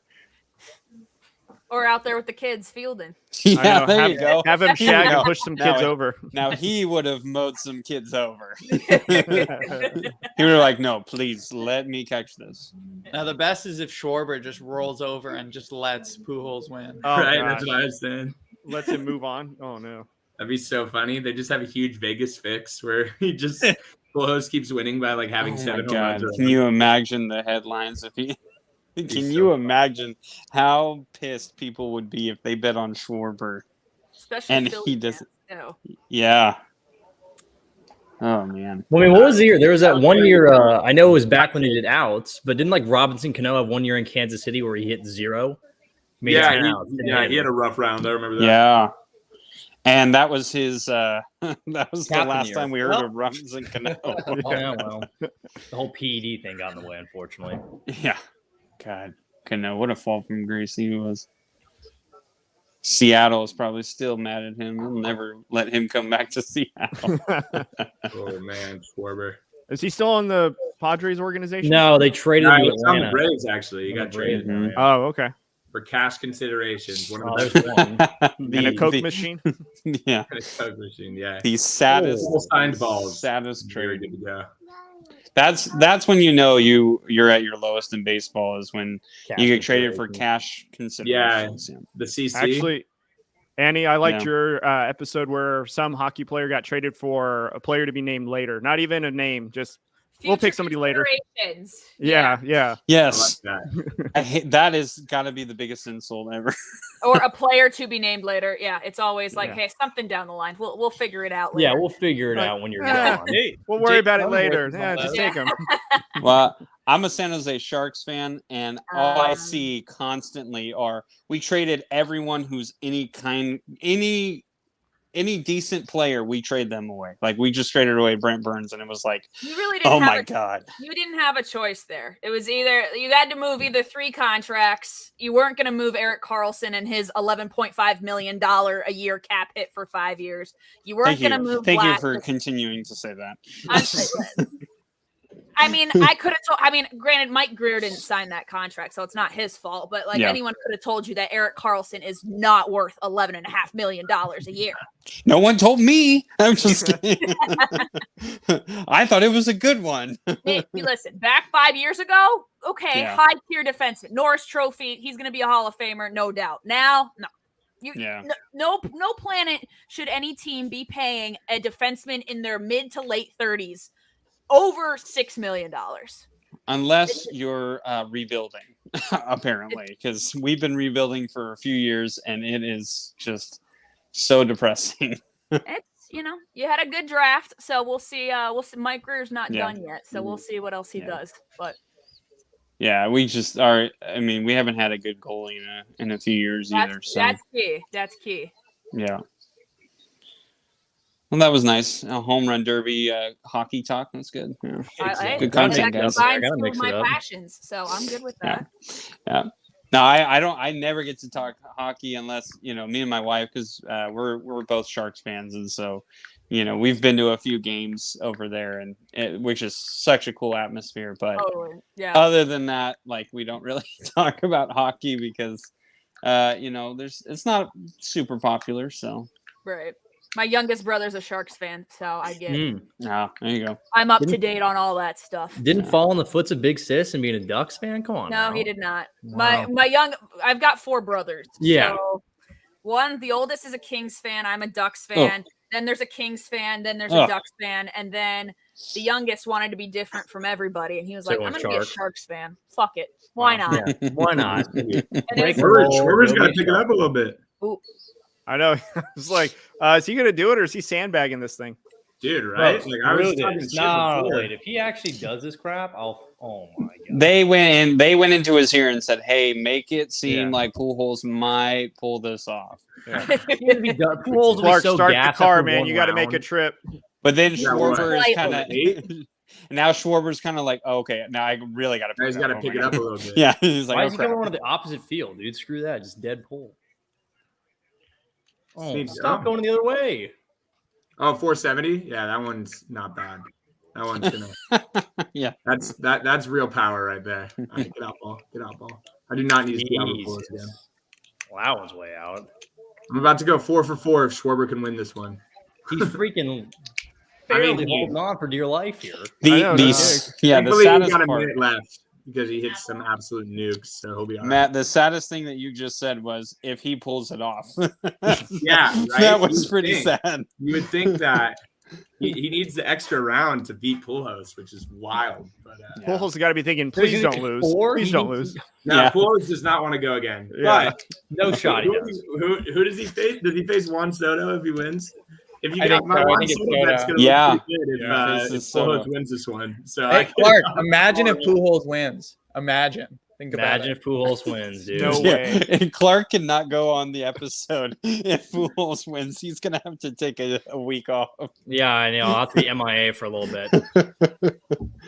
Oh man, he can't. He was like sweating bullets out there after a couple minutes. There's no way he can go. And the cheers from the crowd. There's no way he can.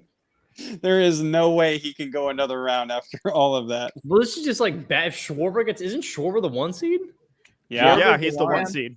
Yeah. Good riddance. Stop. Oh, and first pitch is just in the other batter's box. Beautiful. Jeez, grounder. You want to do? Oh my God, Kyle. He's throwing it. This is so not good for Clark. This is so not good. He's throwing it. This is stupid. Totally I mean, you got to. I don't care. I just can't believe he's gonna make it out of the first round. He's gonna.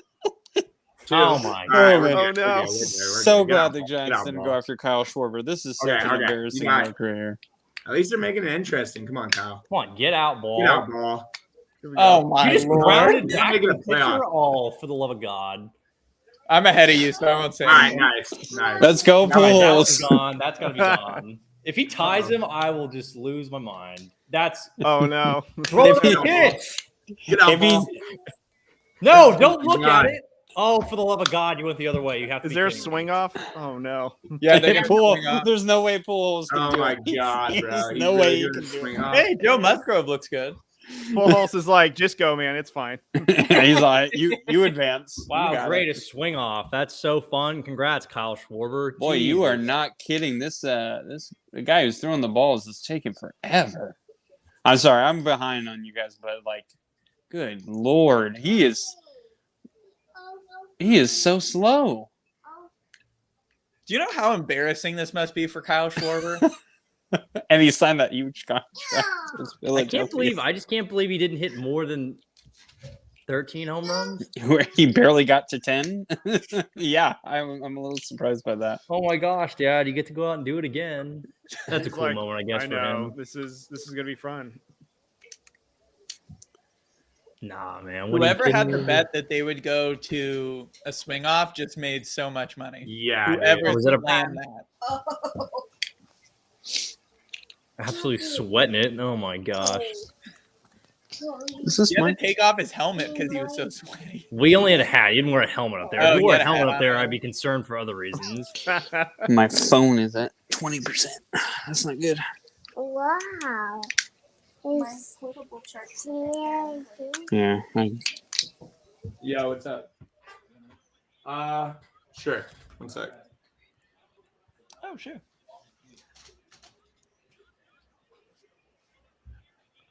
Oh, someone did bet on the swing off. That guy Book It with Trent on Twitter bet. No on way. off. Book it with Trent. Jeez. He bet on a swing off in the first round, and he got it. What were He, the odds? he called Kyle Schwarber and said, "Hey, do a It's been swing red off." hot. Book It with Trent has been on it recently. I mean, I never tail his picks because he's a bozo, but He's funny though, honestly. he is hilarious. Oh, okay, never mind. I thought Pujols was getting in the groove. Dude, I was about to go. I won't say anything. Bro, he just might, though. The swing's looking all right now. I know No. it's coming in. Line drive. Unreal, God. this guy. I think Schwarber's cooked. Wow. I think Schwarber's cooked. I think his goose is fried. There's no way. Dude, I will say stop. this is like entertaining for a different reason than Cardinals fans are saying. Do you think the catcher says Why didn't anything? he swing? You think the catcher is talking mad shit on? And he just took a pitch for 4 seconds, so that was good. Yeah, that was dumb. And there's your time, pal.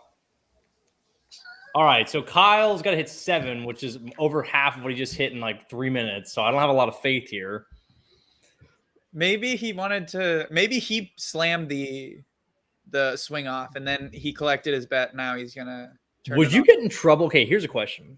Would you get in trouble as a player if you like knew the odds and then bet on this? Because it's not technically a game. Yeah, bro, of course. Would For you? sure. Yeah, dude, it's like a really big. Would you? Really big deal. Is that this little Pete insider Rose trading? You just status, threw it. like, Be like, oh, I can't compete. I'm sorry. Who would know? Who could ever find out? Well, I'm sure Calvin Ridley said the same thing. Deep Calvin cut. really did. Wow, he's gonna He only paid lose. $400, dude. Yeah, Only and 400. he's losing millions on that. All right, Kyle's done. Schwarber's toast. Yeah, this is first two pitches ground balls. We'll be seeing. Kyle totally sandbagged this. Wow. This is terrible. I'm dumbstruck right now. Gonna have to find it, Kyle. Nope, no shot. Doesn't have it. One. You know, usually you want to show up for the All-Star break. You don't really want to look like you're just there to enjoy the view. So You've got to be kidding. Hurry up. What are they gonna like? Go to another swing off? Yeah, they would go to the best 3. oh my god, that Nope, would be the not worst. enough time. One more It's pitch. over. One more pitch. Hurry up. Nope. Oh my! Man, he really lost by 1. This bozo. Get out of here, man. Congrats, Kyle Schwarber. That was a great effort there, pal. Well, we should have talked about Kyle Schwarber as the most ridiculous person in this derby. How do you? Oh God! First of all, how did Schwarber get the first seed? How did they do that? He leads in home runs out of the whole. He has the Out of most the home field. runs out of the whole Oh thing. my god! Doesn't It he have should- the it worst should be batting Pete average Alonso. amongst them all too? Yeah, but he has Probably. 27 home runs right now. It's Cody, He home run only- derby. They're not going to look at the batting average, unfortunately. Yeah, it's just about hitting home runs. It's not about if you can hit ground balls into the gap. It's about hitting dangers. Your OPS does not matter here. It's just the slugging. My hot take, though, just saying. Just What's a hot saying. take? Dude, that guy took forever to throw those pitches. My God, he is the worst.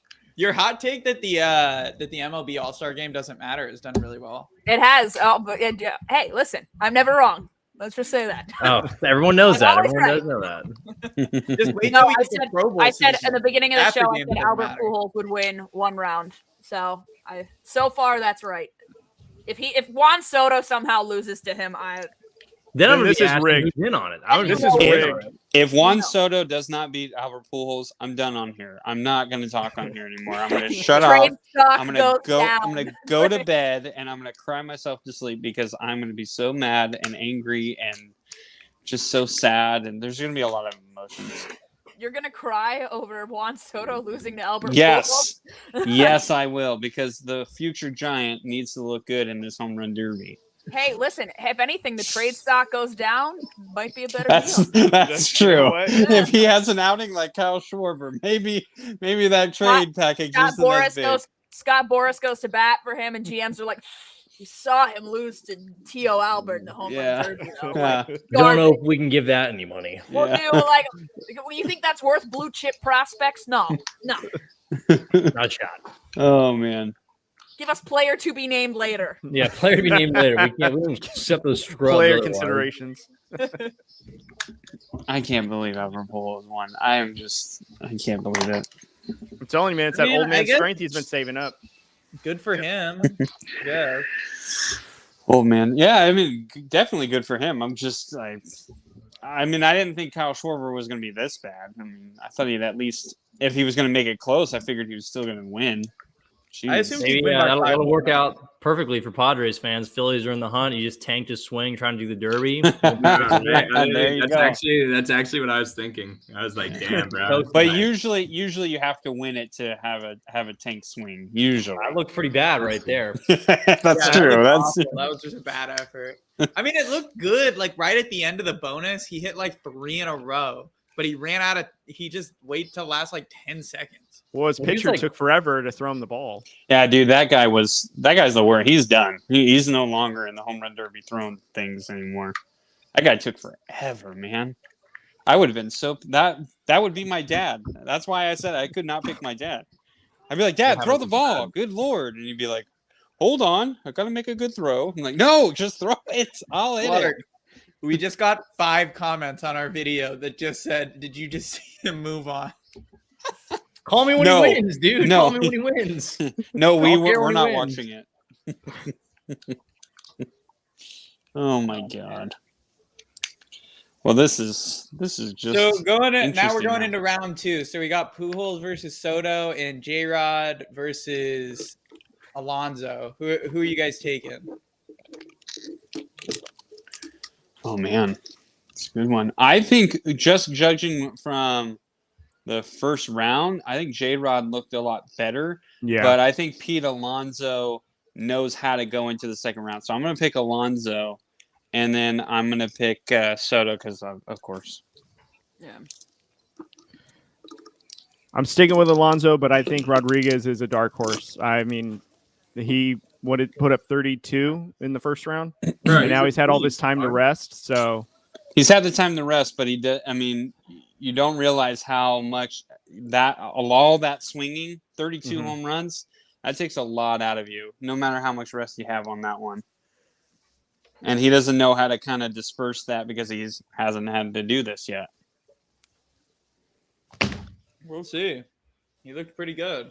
Yeah, he did. Are you guys excited? Do you guys like the World Baseball Classic? Oh yeah. Yeah, Mike Trout's captaining it. So sick. So I'm mad at Mike Trout right now. I'm not going to talk about Trout. So mad at him. Oh, late scratch.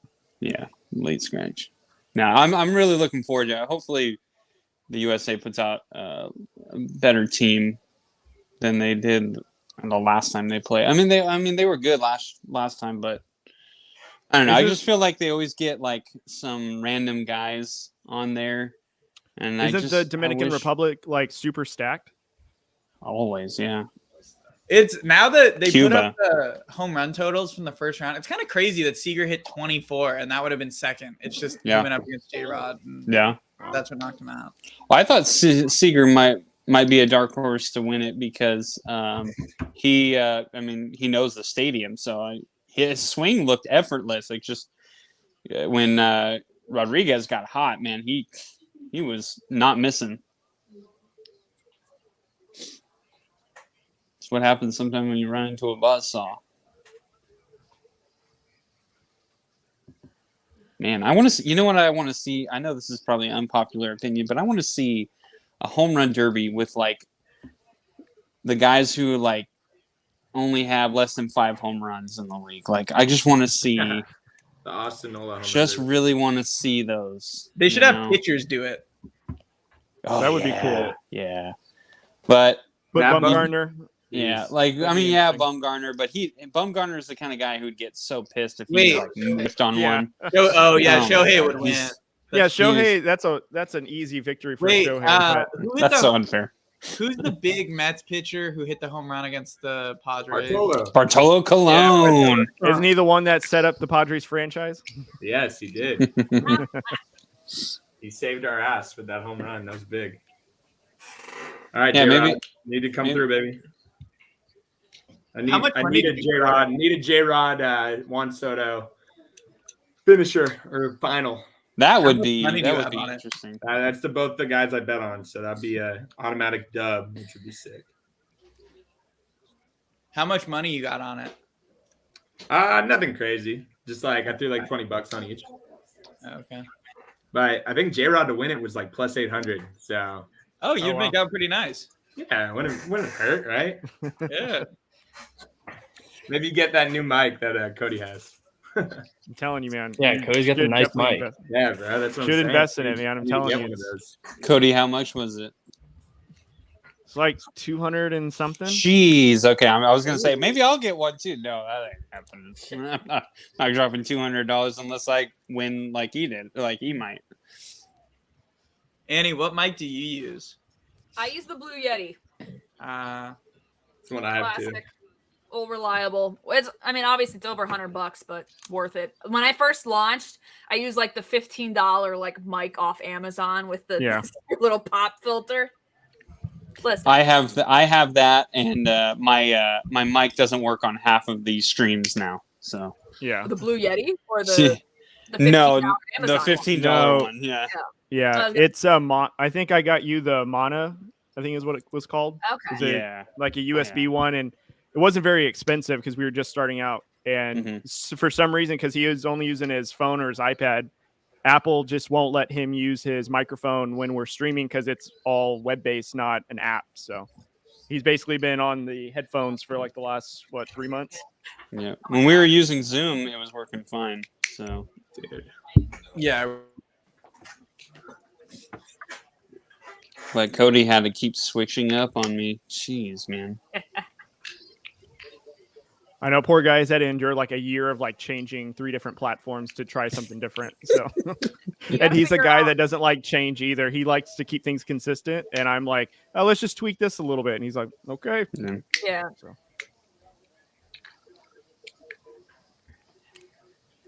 Oh, that's a good start. The only big change for me was going from Audacity to Audition. That was an adjustment. Are you using Windows base for editing? No, I'm on a Apple. Okay, you don't like GarageBand? I like Audition a little better, just editing wise. I also don't know how to. I could probably figure out how to use GarageBand, but it's super simple if you're not adding anything. Like if you're just changing volumes or doing fades on your levels, super easy. But adding anything else other than that is kind of complicated. So it's like once you kind of figure out like where the audio, I forget what it's called, like the animations, like where you can drop it or raise it, then it's pretty easy to use after that. Okay, I'll give it a try. Yeah.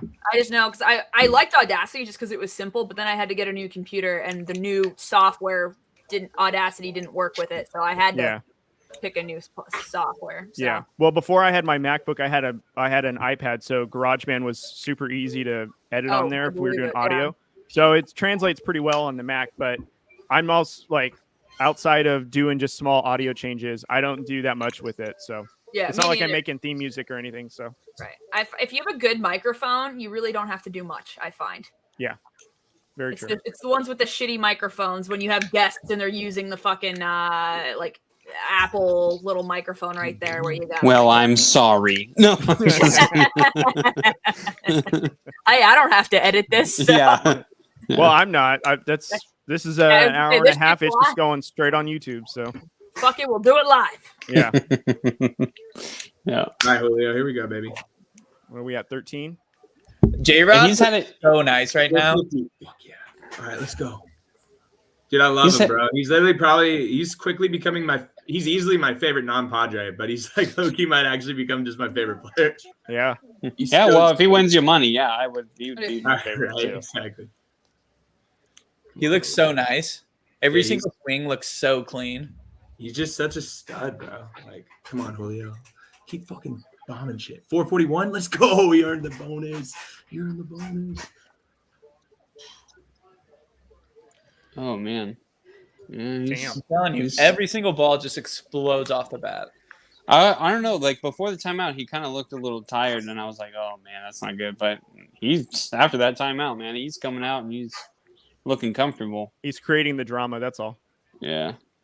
Well, he's creating the drama because then it'll be young versus old in the finals. Albert Pujols versus bro, that would be if Juan Soto loses to Albert Pujols, I will truly never bet on this event again because it's the most rigged shit I've ever seen in my entire life.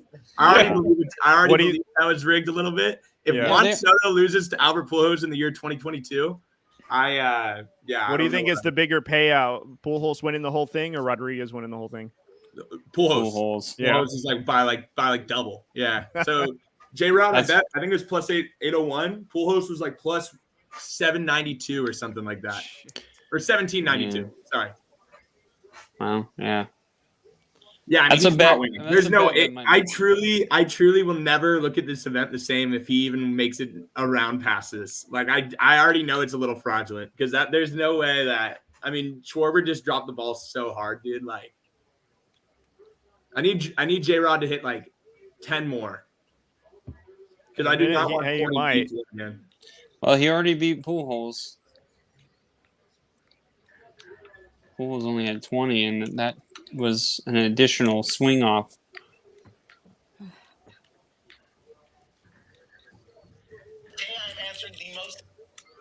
Man, this is. Oh, I don't know. Pete Alon, now I'm nervous for Pete. Yeah, I mean that was a big showing, and he's not even done yet. Yeah. Did you see it while J-Rod was going? Did you just see all those clips of just Pete Alonso sitting alone? Like he's like meditating. He's on that headspace wave. I respect it. Like he's like visualizing it. He's the only one taking it seriously.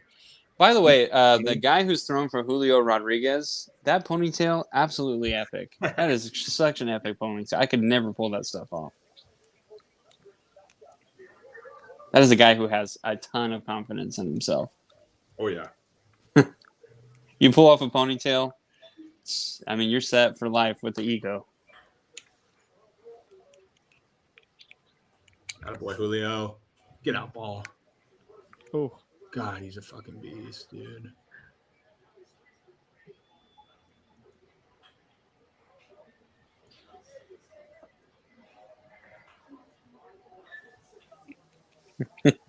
I told like all my buddies to bet on Julio too, so I low-key just need him to win so that I look smart. I just want to look at it.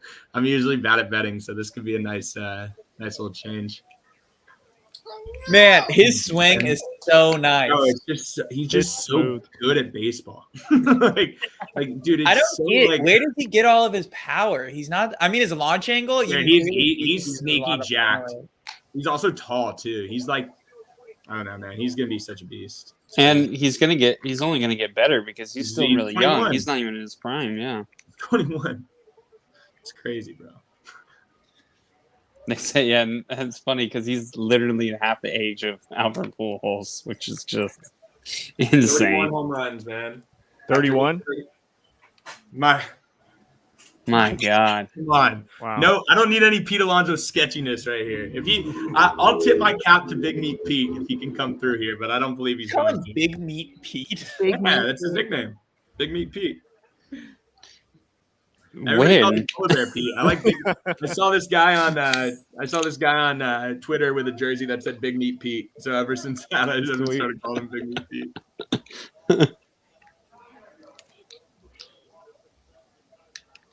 Wow, man. You made that look pretty effortless. Hey, Drew, who picked up Rodriguez in our league? Was it Brad? No, I actually think it was I'll just name the team. Hold on, I gotta find it here.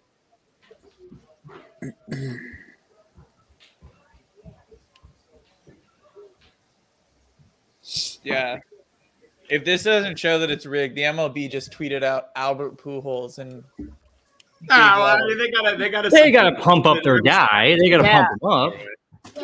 We'll wait. They got the graphics already. They're ready to go. Oh yeah. Wait, Matt, did you tweet this out?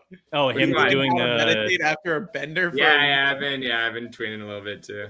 I gotta keep the grind going. So I've had a couple of weekends like that where I'm like go on YouTube meditation videos. I'm just like,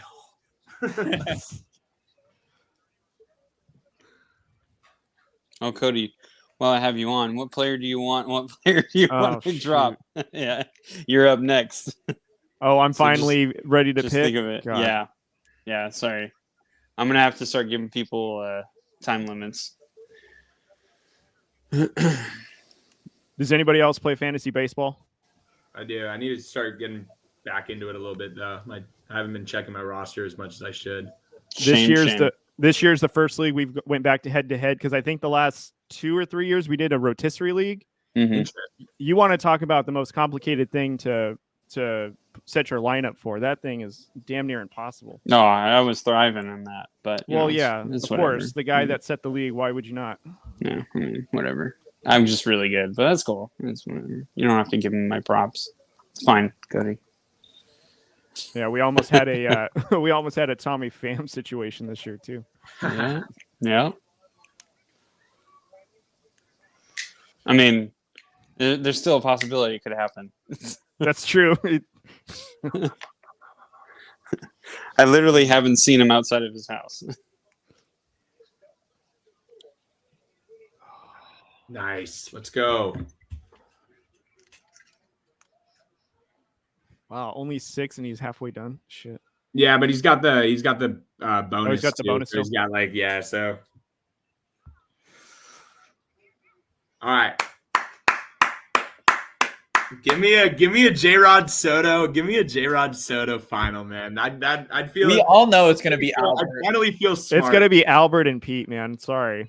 No, I know that's what the script wants, but hopefully they don't go with the script. Hopefully they go off the script.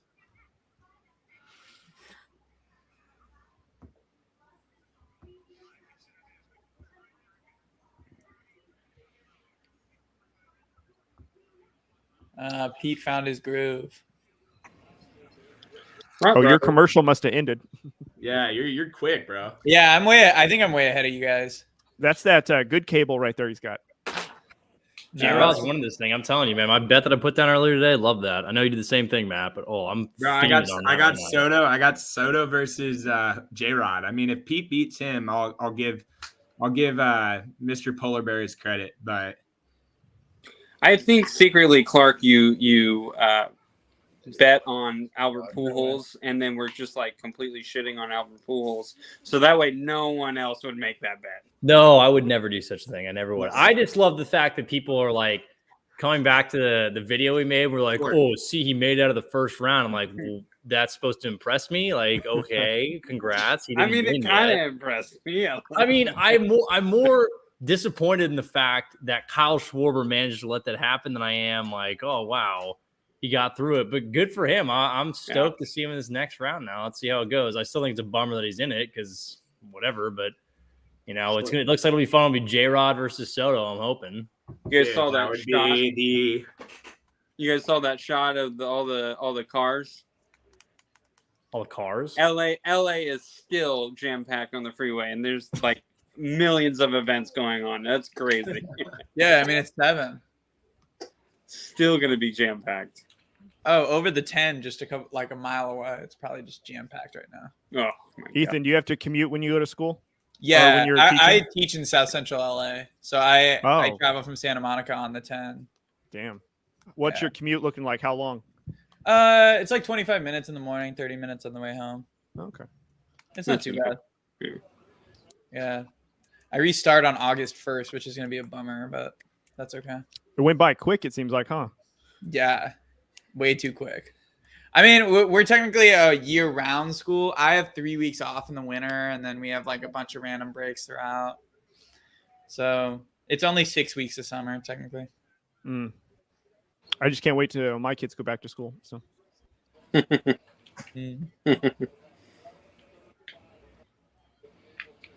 Man, Pete Alonso, he's not. I don't know. I know. I don't think he's gonna make it. I hope not. He's got to have a really he's got to get. He's got to get drives. 13 home runs. I think those extra squats hurt him. Yeah, right. He's got to do a little bit more meditating. Yeah, that was just. He didn't meditate enough.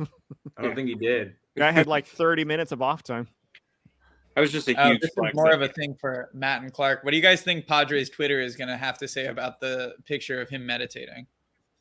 I actually think it's pretty. They've kind of calmed down about the Pete Alonso thing now that because Paddock didn't end up being the truth. So yeah, Paddock ended up being that was the stupidest little like Twitter spat of all time. Like, yeah, bro. That yeah, the sheriff. I mean, we didn't have much to talk about. Like back in 2019. We'll take any love that we had, right? Like any sort of attention. So hey, I'll be honest. Like Chris Paddock, did he end up being the guy that we thought he would? Obviously not.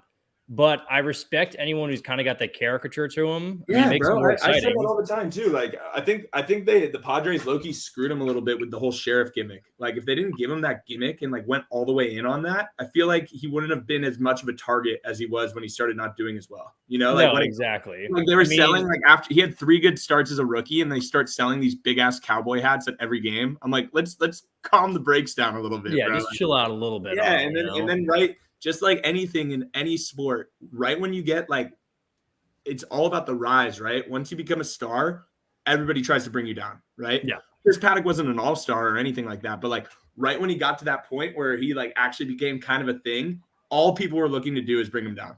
And that's what happened. Yeah, I mean, it just, again, I think he leaned, I liked it in some ways that he definitely leaned into the sheriff persona. I think truthfully too, what we just failed to recognize with him is that as a starter, you can't just have 2 pitches. You can't just be a fastball changeup, no matter how dirty the changeup is. Hell yeah, It looks like, honestly, with Minnesota, I bet when he comes back from Tommy John, I know it's his second. I think he'll probably look a lot better with him, with the Twins, than he ever did with us, probably. Fuck yeah, J-Rod, baby. J-Rod just eliminated Alonso.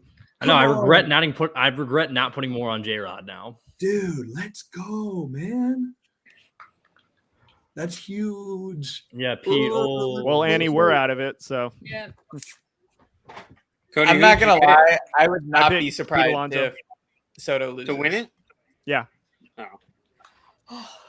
I had heard all this hype about how he takes it seriously, and he's like he looks forward to these events. I was like, oh, okay. He's over 20. I mean, it's still really good. I mean, hitting over 20 in the 3 minutes. He struggled to get past 20 in that last minute, but yeah. All right, now I get to see will more people comment on our post, or we'll die here. Hey, it's just driving traction to us, so we can't be caring. Exactly. I really don't. No such thing as bad press. Come on. No, exactly. Everyone who's replying like, "Oh yeah," I think Deshaun Watson might disagree. Hey, he got paid like whatever. What was his guaranteed contract? 250. 200 and you're not wrong on that one. Yeah. But he's got a fully guaranteed we were talking contract. About Cleveland earlier. Cleveland, not the best organizations. I mean, but Houston is also just as bad. I mean, everyone's acting like Cleveland is horrible. Houston let it happen for years. Houston was supplying it. Oh my god. Yeah. Houston's just as bad.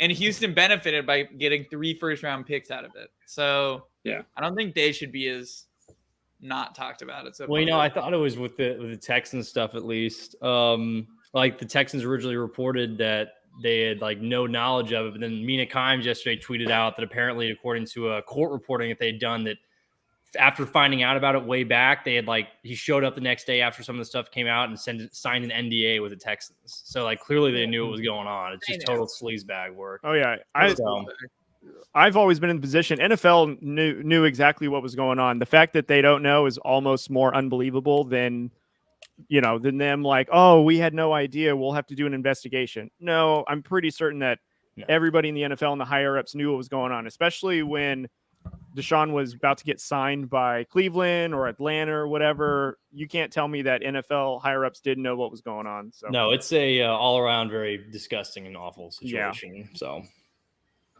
just so shameful. Yeah. Well, and Annie, you were talking about it on your last show. You were so mad that they put Watson above Lamar. Lamar wasn't even in the top 10. I was like, how on earth is Lamar Jackson not a top 10 quarterback? But you put Deshaun Watson that has not taken a snap since 2020. Exactly. No, you can't put a guy in the top 10 that has not seen the field since in 2 seasons. And also Dak Prescott. Yeah. Yeah, he's better than Dak. The Dak hype for me is just like, come on. Yeah. So Ethan, actually, before you connected with us on TikTok, there was some video that we posted, or I commented on someone's video because they put, I think, Deshaun Watson above Herbert and Burrow and somebody else. And I said, first off, Deshaun Watson hasn't played. You can't even have him in there. You got to at least, rearrange this order. And then they kept coming after me. And then he accidentally, hey, you muted yourself. You're muted. You can't hear. We're muted. Muted. Oh, there you go. What were you saying? Sorry. Anyway, so they were trying to come up with the argument that Deshaun Watson's more talented and all this stuff. And I'm like, he hasn't played in 2 years. And even when he did play, he wasn't that great. His win-loss record is mediocre at best. I mean, Kirk Cousins is now got a better win-loss record. And I was like, there's no way you can put him above Herbert, who basically is a phenom, or Joe Burrow, in my opinion, who just led his team to the Super Bowl. Yeah. And then the guy that I replied to said, well, when your kicker scores more points, referring to Burrow. And I was like, the kicker didn't get them into the Super Bowl, though. Burrow did. What do you... Right. They just weren't consistent on their for a kicker to be able to kick field goals, the quarterback has to get them into field goal range. Exactly. It's stupid. Yeah, I don't get the Lamar hate right now. That's like the number one hot take of the entire offseason is Lamar sucks. That's just what everyone. He's easily one of the, and there's a lot of athletes that are just hated for no reason. Like he's up there for just constant slander, and it's so most of the time it's uncalled for. You're interested? Okay. So this is Adam. He's a Ravens fan. What are we gonna say about Lamar or Herbert? He slid in. He was like, Lamar. That's me. That's me. Any conversation. You got Lamar. You want to talk? My stream. Lamar or Herbert? Oh, this is my son. Sorry. Hi, buddy. Oh, He's hello. starting to bug my wife, so I gotta. Hi. Say hi. Hi, buddy. Who do you think's gonna win? Do you think Juan Soto's gonna win? Oh no, Cody's not in it. Oh no. Hello. Oh, there's another child. Hello. Yep. Hello. Say hi, everybody. Oh, Haley. I don't have any children to share, so. Yeah, sorry. It's okay. We have enough. We have enough for everybody. It's fine. Okay. You can say hi. Haley's right there. Hey. Yeah, that's Haley. Yes. You gotta say hi to Nods. Sorry, She's my daughter's camera shy, so she. Yeah. Don't worry, I'll get him back to your question. No, Oh, is this Albert? Albert hugging, is that Bad Bunny? Yes. Yeah. Yes, Sissy's right here. Albert's I would swing bet he stays single digits in this round. His swing is so slow. His bat speed is so slow compared to these other guys. It's like crazy. Drew, how was he on the trip up or trip down there? Wow. During the trip, he was fine. It was when we got to the stadium. He had napped. Like he napped for like 30 minutes on the ride there, and so he was not feeling it. He just had like the wiggles, man. He needed to go somewhere, and like we're up on the top, so it's not easy to just walk down and go, to a open area. So yeah, but he actually probably think. Oh, okay. He was probably thinking he was at a Diego's game. The low with the short porch. He got it with the short porch. That was the weakest home run. Yeah. Okay. Okay. No, he's got a couple short. Okay. Are you ready to go? I only got under. You ready to go play?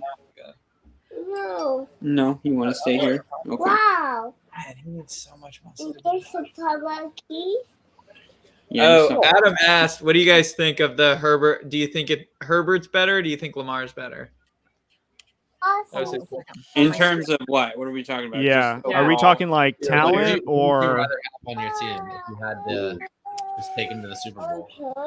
Like if you were picking if you were putting them onto your team this year, who would you rather have just for the season?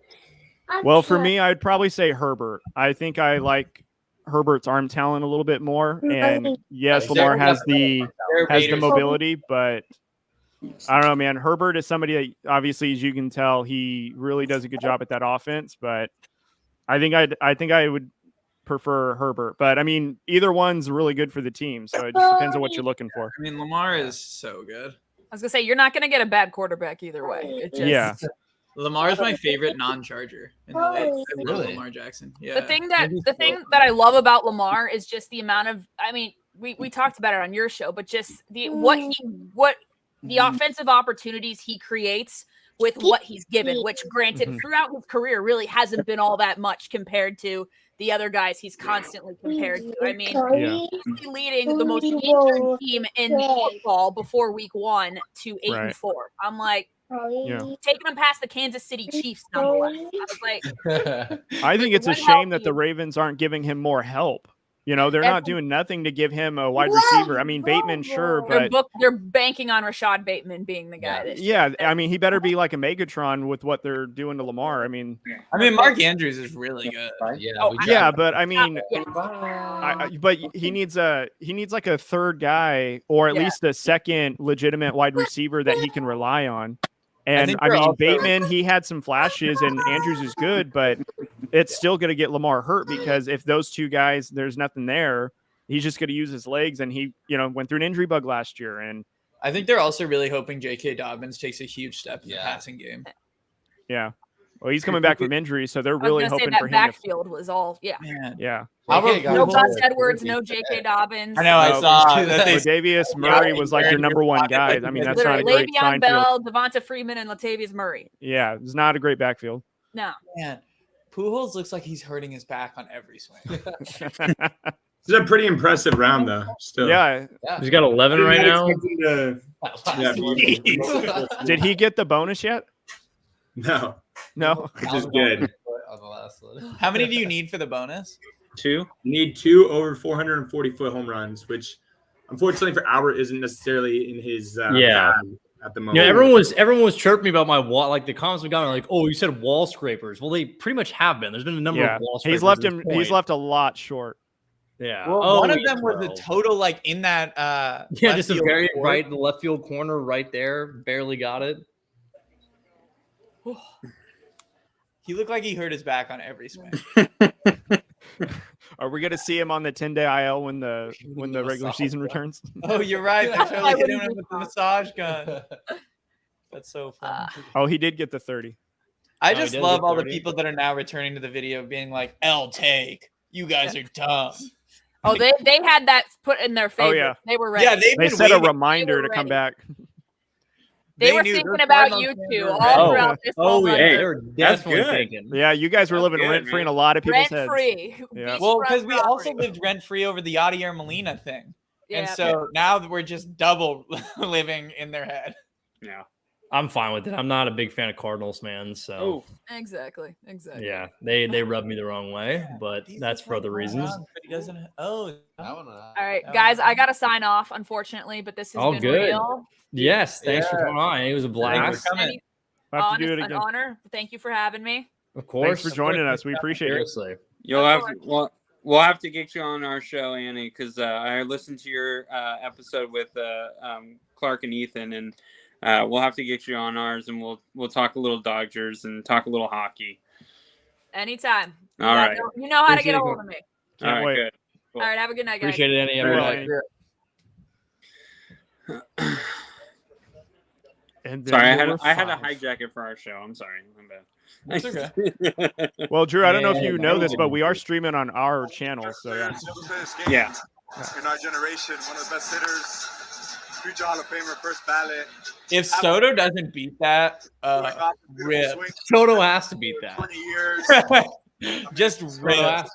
What he's done. Matt's not gonna have a good time. If every person that goes up against Pujols just rolls over. Pretty pissed, honestly. Yeah. You can tell the people who have money on this because they've gone real quiet. Nice. I haven't heard anything from Clark and Matt for a while. I'm fine. I just had Julio winning it. Okay. I just had Julio. I got Julio and Soto. So if Juan can come through, this is going to be a very fun watch. I'll be rooting for Julio because it's more money than voting on the or betting on the few Padre. It's the next. How many units did we put on it, Matt? It was kind of a conservative bet. I threw $20 on both. So okay. 20 to win 180 for Julio isn't a bad little payday. So or 160.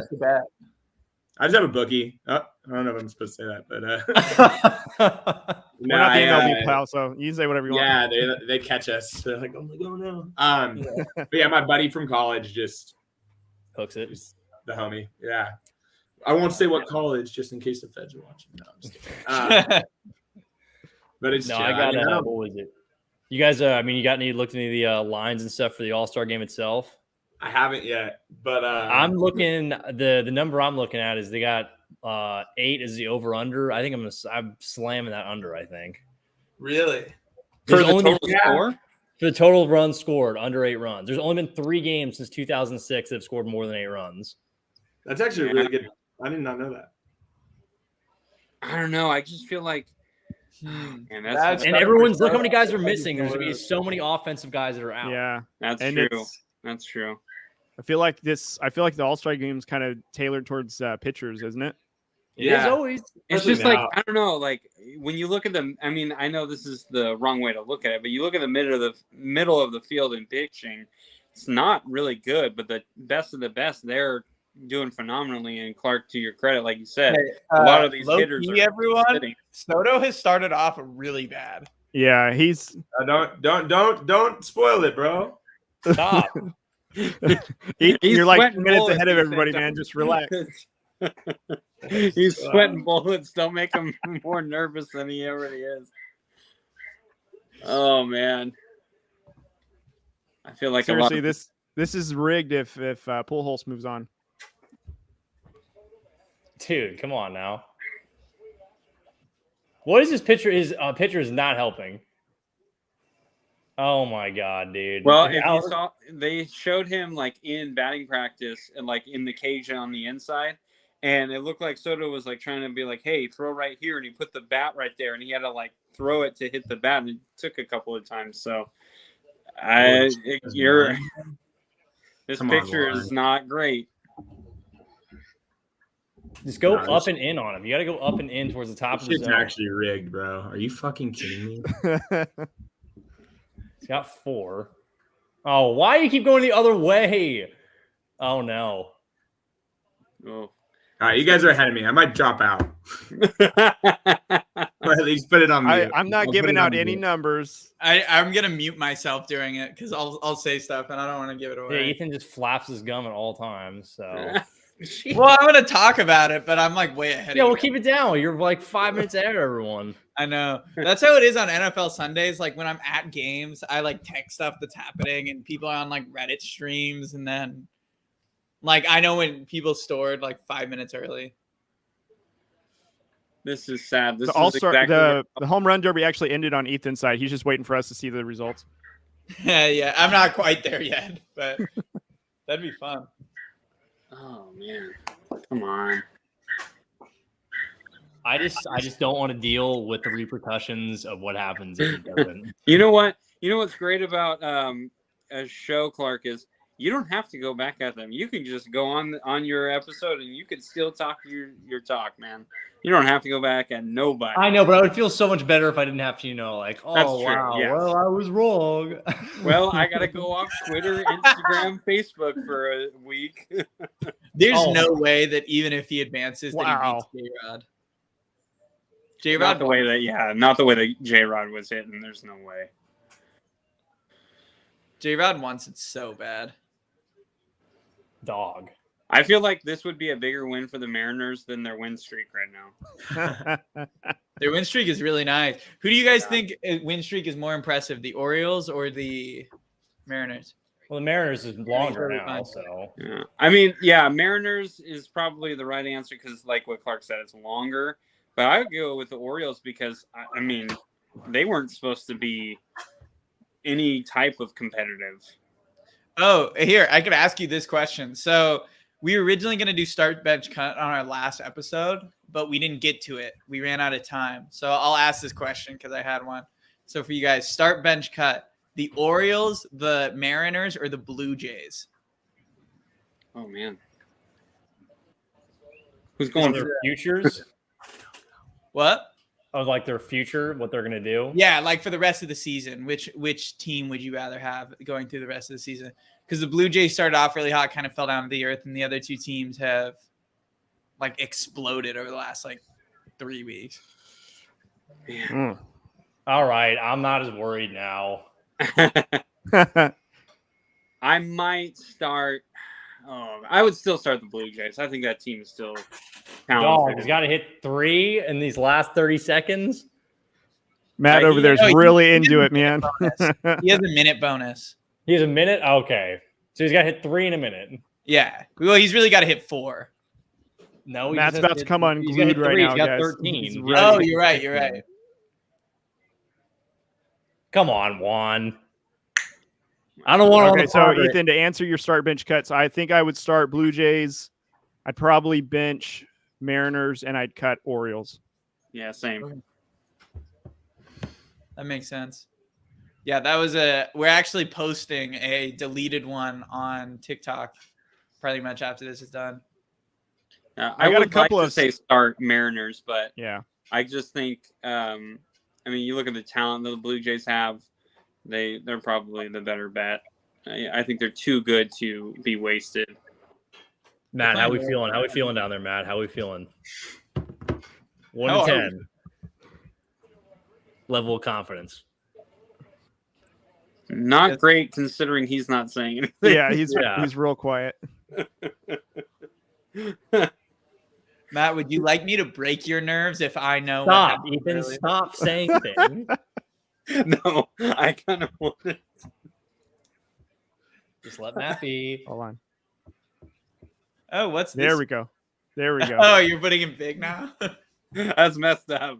That is so messed up. This guy is stressing, man. Okay, he's got 1. He's at 14. That should be 15. Hold on. Let's not do numbers in case Matt's behind. Hold on. I'm kind of excited for the reaction. I know. I'm really looking forward to this. I think he muted us. He probably. Oh, there's. Oh, yeah. I think he muted us. He's not reacting to literally anything we've said. That's definitely what happened.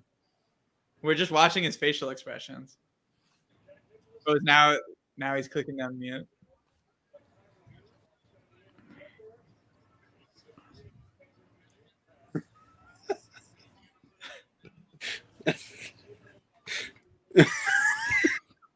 This is your clip that you cut out. You just say what a better looks like. I don't know how far behind he. Oh, there he is. There he is. There he is. There it is. Hell yeah, baby. That's what I'm talking about. That's what I'm talking about. I had to put you guys on mute. I apologize. Yeah, we figured that out. Yeah, we all guessed. Matt, they put you like on the biggest screen, and we were just. I noticed that. Yeah, I was nervous there, man. I'm just going back to every single person that just replied, and I'm going like, "Oh, and he flamed out, and he flamed out, and he flamed out." Hey, Matt, we got a question for you. Yeah, what's up? So start bench cut for the rest of the season. Okay. The Seattle Mariners, the Baltimore Orioles, or the Toronto Blue Jays? So I'd start the Mariners. I would bench the Blue Jays and cut the Orioles. Okay. Their Orioles have been really, really good. And this is like the year that when they get in the next 5 or so years, like as they continue to grow as a team, we're going to look back at this year as a year that people started to see it like kind of coming, right? But they're in by far the toughest division in baseball.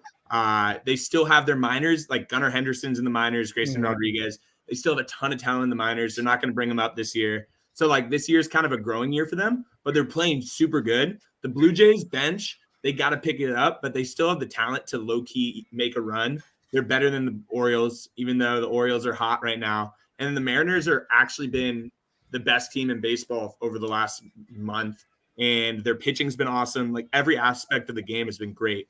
Like everything they're doing is like good right now. Like they're just playing great baseball. They haven't made the playoffs since 2001. That's definitely a thing. They definitely want to be the first team to make it since 2001. Like J-Rod is about to win the home run derby. Like everything's kind of going up Orioles or going up Mariners. So I'd go start Mariners, bench Blue Jays, cut Orioles, even though I really do think the Orioles are going to be good in like 2 or 3 years, like competitive good as in like could win the AL East. Right now they're last place, and it's like they're probably going to stay at last place, but they're going to be good. You guys want another one? Yeah, shoot. All right. So start, bench, cut. Paul Goldschmidt, Freddie Freeman, or Vlad Guerrero Jr. Wow. For just this year, right? Just for the rest of the year. I would start Freeman. I would bench Goldschmidt, and I would cut Guerrero. Yeah, I was gonna say I would cut Vladdy, start Goldschmidt, bench Freeman. But Freeman's been playing really well lately. But Goldschmidt right now has the best odds to win NL MVP. So yeah, like giving him. Sorry. The fact that the story about Freddie Freeman that came out where it was it made it seem like he didn't want to be a Dodger, like he wanted to stay with the Braves, and the way that he was still hitting, he's still hitting over 300. He was still hitting home runs, driving in runs, getting the high fives from the Dodgers. I just felt like that was kind of a big story at least in baseball terms. And he kind of overcame it pretty quickly. I mean, we saw him on Saturday rake a home run. And it was just like you kind of forgot in that moment that, there was talks that maybe he didn't want to be a Dodger. So I just feel like if you can overcome that, and I know a lot of people like, the way that Paul Goldschmidt has been playing, he's been phenomenal. But I do feel like he is going to start tailing off a little bit. And I just think Freeman is a little I just think he's in a good position right now. I can see that. Yeah, 100%. Hey, gentlemen, I got to head out. I got a little bit of work to do. Yeah, I got a piece too. It has been an absolute pleasure to hang out with you guys. I'm just glad I got to see Albert Pujols flame out, and I didn't have to wear that collar for everyone. So I've avoided that, montage of everyone just flaming me. But it's been a pleasure, and we'll do it again at the next event sometime. So thanks for having me on. I can't wait, man. Have a good night, Clark. Thanks for joining us, bud. See y'all. Man, that guy won probably some good money.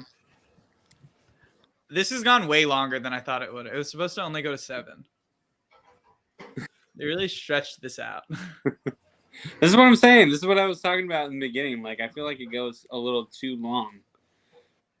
They put too many commercial breaks in this. Yeah. There's too much. There's way too many commercial breaks in this. Like, they got a 3-hour block to fill. Of course, they're going to put in commercials. Yeah, like why on the TV guide it says it's only a 2-hour block. It's supposed to only be from 5 to 7. Yeah.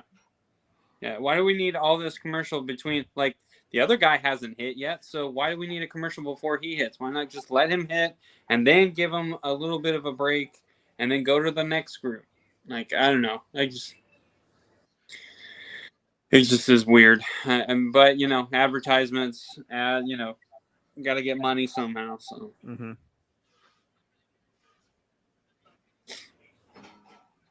That'll be a good one. Sunday Night Baseball, Pods and Mets. Ethan, have you seen your guys' listens growing for your show? You guys picking it up pretty well? Actually, that Annie episode just passed you guys. Yeah, cool. I heard it. It was really good. Well, she's a bigger deal on TikTok, isn't she? Yeah, she's a bigger creator than we are. She has like almost 40,000 followers. Yeah, which is nice. Which is cool. She's really nice. Yeah. Mm-hmm. Yeah, she works for Screwball. You guys know what Screwball is? Sounds familiar. It's the peanut butter whiskey. Oh yeah. Ads before. She runs their social media pages. Oh wow. Oh, that's dope.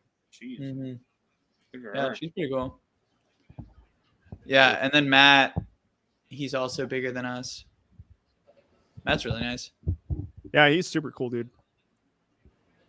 Oh man, that reaction though, that was. Yeah. He's like this, and Yeah, I couldn't believe he was so nervous over $20. Well, I mean, if Rodriguez wins, it's a pretty decent payout. So yeah, I'd see him pacing. Yeah, he but I wins regardless. Now he wins. So. About the Soto thing. Bad Bunny. My wife was trying to convince me to not go to the Angels Dodgers game and just go to the celebrity softball game. So, I mean, we were right there. And I was like, I don't think there's any tickets. They were this weekend. Yeah. Where in LA? The softball? No, where you were in LA last weekend? This past weekend. We went in LA? Anaheim. Oh, okay. Did you go to Disneyland? No, we just went to the Angels Dodgers game on Saturday. Yeah, they're a baseball family. They go to the game. Yeah, my in-laws are all Dodger fans, and then my wife's sister's fiance, he's an Angels fan. So it was just me and him, and I wore my Giants hat and wore my Giants shirt, and we were both rooting for the Angels. That is an epic ponytail, I gotta say. You guys are way ahead of me, aren't you? Well, okay, I just passed the minute 35 mark.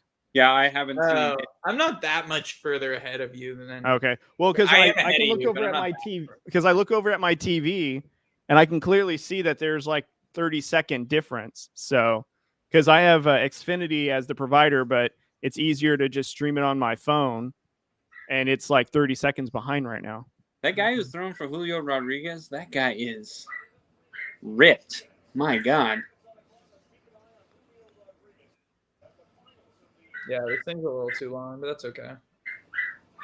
I'm excited for the NFL to come back.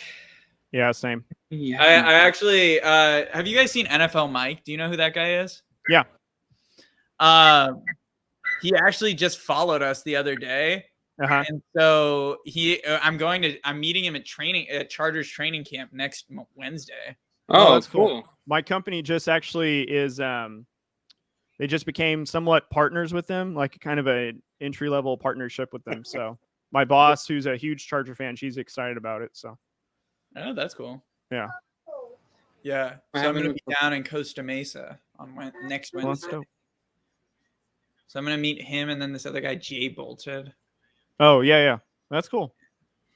Mm-hmm. Yeah. I want to figure out how NFL Mike does his YouTube live stream or his TikTok live streams. Yeah.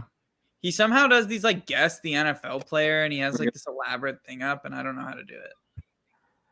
Honestly, man, a lot of donations. Yeah. Honestly, there's a ton of like creative videos I wish like I can figure out how to do.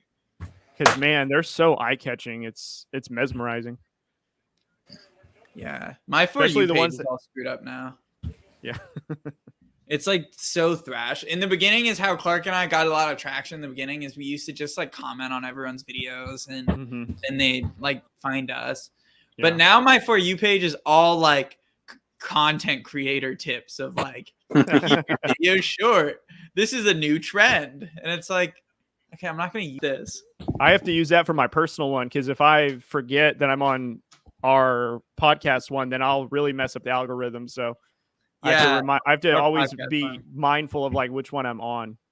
Our podcast one is all screwed up right now. That's okay. Hopefully, how many do you find that you being on there for like a long period of time is just kind of like mind numbing? Because half the time, like when I go on there and I'm like in a groove, that's great, and then I find myself like not wanting to go on TikTok just because it's a drag to have to interact and it's just like a full-time job. It feels like. I would say so. I mean, the problem is now, this is going to sound a little braggy and I don't mean it that way, but like now our TikTok is just constant notifications all the time. Like we are just getting likes and comments on like everything. Yeah. And so like, because now the algorithm's shifted to where they promote older videos. Yeah. So like our hot take from where Clark said Kershaw was the GOAT. So now this is 2 hot takes ago. Yeah. Like just took off like 2 days ago for some reason. And now it's up to like, it ended maybe for like a week at like 2,000 views. Yeah. And now it's at like 16,000 and it just randomly took off like a week later. Well, kind of similar to that AFC West one we did on YouTube. Like it didn't really do much like for a couple of days, and then all of a sudden it just caught fire all over again, and it's like making a second surgence, you know. And even our AFC West TikTok clip, that one like will go through peaks of like it's not so high, and then all of a sudden it just shoots up a couple hundred views or whatnot. Yeah, well, that's how the algorithm's shifting is they're promoting older videos because they like entered some agreement with like Google to where now TikToks can be searched onto Google with keywords. So now like the algorithm is all shifting to like keywords based stuff. So now we have to do the SEOs or whatever. Yeah, that kind of stuff. Oh God. This is where I get my wife in on this because she's like a marketing genius when it comes to stuff like this. That's exactly what TikTok's doing. So like that's where Clark and I have kind of shifted our mentality. Well, Clark gets a lot more discouraged than me. Like Clark thinks a video's a bust like if it doesn't have like 1,000 views in like 2 hours, which I am not that way. Yeah. Well, my expectations are on the floor then because I'm like anything more than 300 views. I'm like, wow, that was really good. Yeah, well, I mean, I could help you guys. The key is the key really is all in the hashtag game. Yeah. And just making short. Like if you notice, Clark and I's clips are so short. I cut out all of the context. Yeah. Well, also too, like on StreamYard, we may have all the bells and whistles to do like the banners and the tickers or whatever. But I actually am super jealous that you guys can literally just mark a clip and then pluck it right then and there. You know, like I'm poor Andrew. I got to talk to him about this, but I'm really considering switching over to Riverside because it's more for video podcasting. And in terms of like social media outreach, it's tailored for that rather than StreamYard. StreamYard's great to do stuff like this, but for like smaller clips, nothing is more daunting to me. Just figuring out like what video I want to work on, and then from that video, what 30 seconds am I going to use, and then editing it all down is also like another hour of like, okay, take this out, you know, all that. For sure. Yeah. I mean, what's really nice is, I don't know if I told you this in Riverside, is when you cut down the clips, like the edited thing, you have the option on what format you want it. So like, if you just wanted to do like, so I just posted whatever that like 20 minutes of us reviewing those takes on YouTube. So I just exported that in whatever in the frame rate of whatever screen size that is. Yeah. Even where I'd have already pulled out the TikTok already in whatever the long format. Oh yeah. So you can switch it up, which is kind of nice. And you can put your watermarks on it like that. They gave me the idea to put our logo on every video. Yeah. Because then if somebody downloads it or steals it, everyone knows it's us. Or if somebody wants to, because Clark and I have already prepared. We think one of these hot takes someday is going to get stolen by some bigger account. Yeah.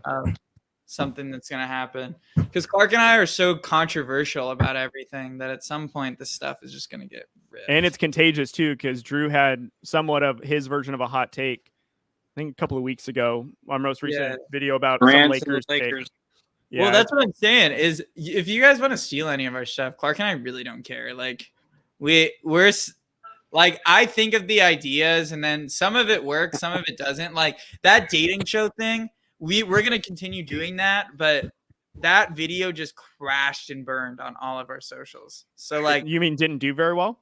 No, because me reading out all the stats, there's too many stats for people to like make a decision on. So I have to like cut out, and whenever we post anything over 10 seconds, it just doesn't hit for us. Like we know we have to live between 5 seconds and 10 seconds for anything to catch. Well, so when you guys first introduced that, and Drew and I, we have this app that we talk on all the time called Marco Polo. And as soon as we watched it, we were like, wow, that's a really cool idea. And even the start bench cut thing, we did like it, and we're trying to like throw out some ideas. So usually what we do is we'll gather as much questions as we want to like talk about, and then like work out like kind of like a theme of the show. That's cool. And then like you guys have kind of helped introduce us to start bench cut, and then your guys is grading the takes. I thought that was phenomenal. Like that's probably like one of my favorite ones that you guys have done. It's my favorite thing too. It was just an off the fly thing of like, I just tweeted it out and then I posted it on TikTok, and I didn't really expect, because not a lot of people interact with our stories at all. Yeah. But that one just kind of took off. It was all the people who like actually like pay attention to our stuff all put in takes. Yeah. And we had like a list of 20. So I was like, oh, it'd be fun if we did like a tier list instead of. No. Well, so I told this to Drew, but I thought you should have came at it because like you're a school teacher and you would have thought like, oh, I'm used to grading stuff. So I think we're gonna grade your guys' takes because I thought you would have gone that route. That would have been my advice. Like take it as like grades, not well, we like the tier list because then it's visual and they can watch us move the takes up and they can see where they land. Yeah. Yeah, but that's a good idea. Well, Clark and I are building towards. You guys can know this way before. This is future plan. Is Clark and I are going to grade each other's takes. Like we're going to make a tier list of each other's takes after a while, to where when we have a collection of 20, because each of us are at 5 right now, which I don't know. Clark gets more traction for his, but I think mine are more realistic, to be quite honest. That's probably why he gets more traction because yours are kind of like yours are somewhat in the creative than mine, because like he came out with the New York one, which I never even thought about to talk about sports cities, or the Yadier Molina not being a first ballot Hall of Famer, things like that. I'm not as good about that, but I still have 2 other start bench cuts that we didn't use. Would you like them? Yeah, they're both football related. All right. So this one is Cleveland Browns starting quarterback, start bench cut. Right. Deshaun Kaiser, Johnny Manziel, or Brandon Weeden. Ooh. Okay. I loved Weeden coming out. Yeah, I know you did. You did. He was so old. Not good. Yeah, he was like 30 when he was drafted. He was 28 or 29. Come on. The guy had a receding hairline. He was 26. I would probably go Kaiser just because he could move. I liked him as well. He was very raw, but I feel like you go to Cleveland. Yeah. You're just pretty much. I just made that with my left hand. It was pretty good.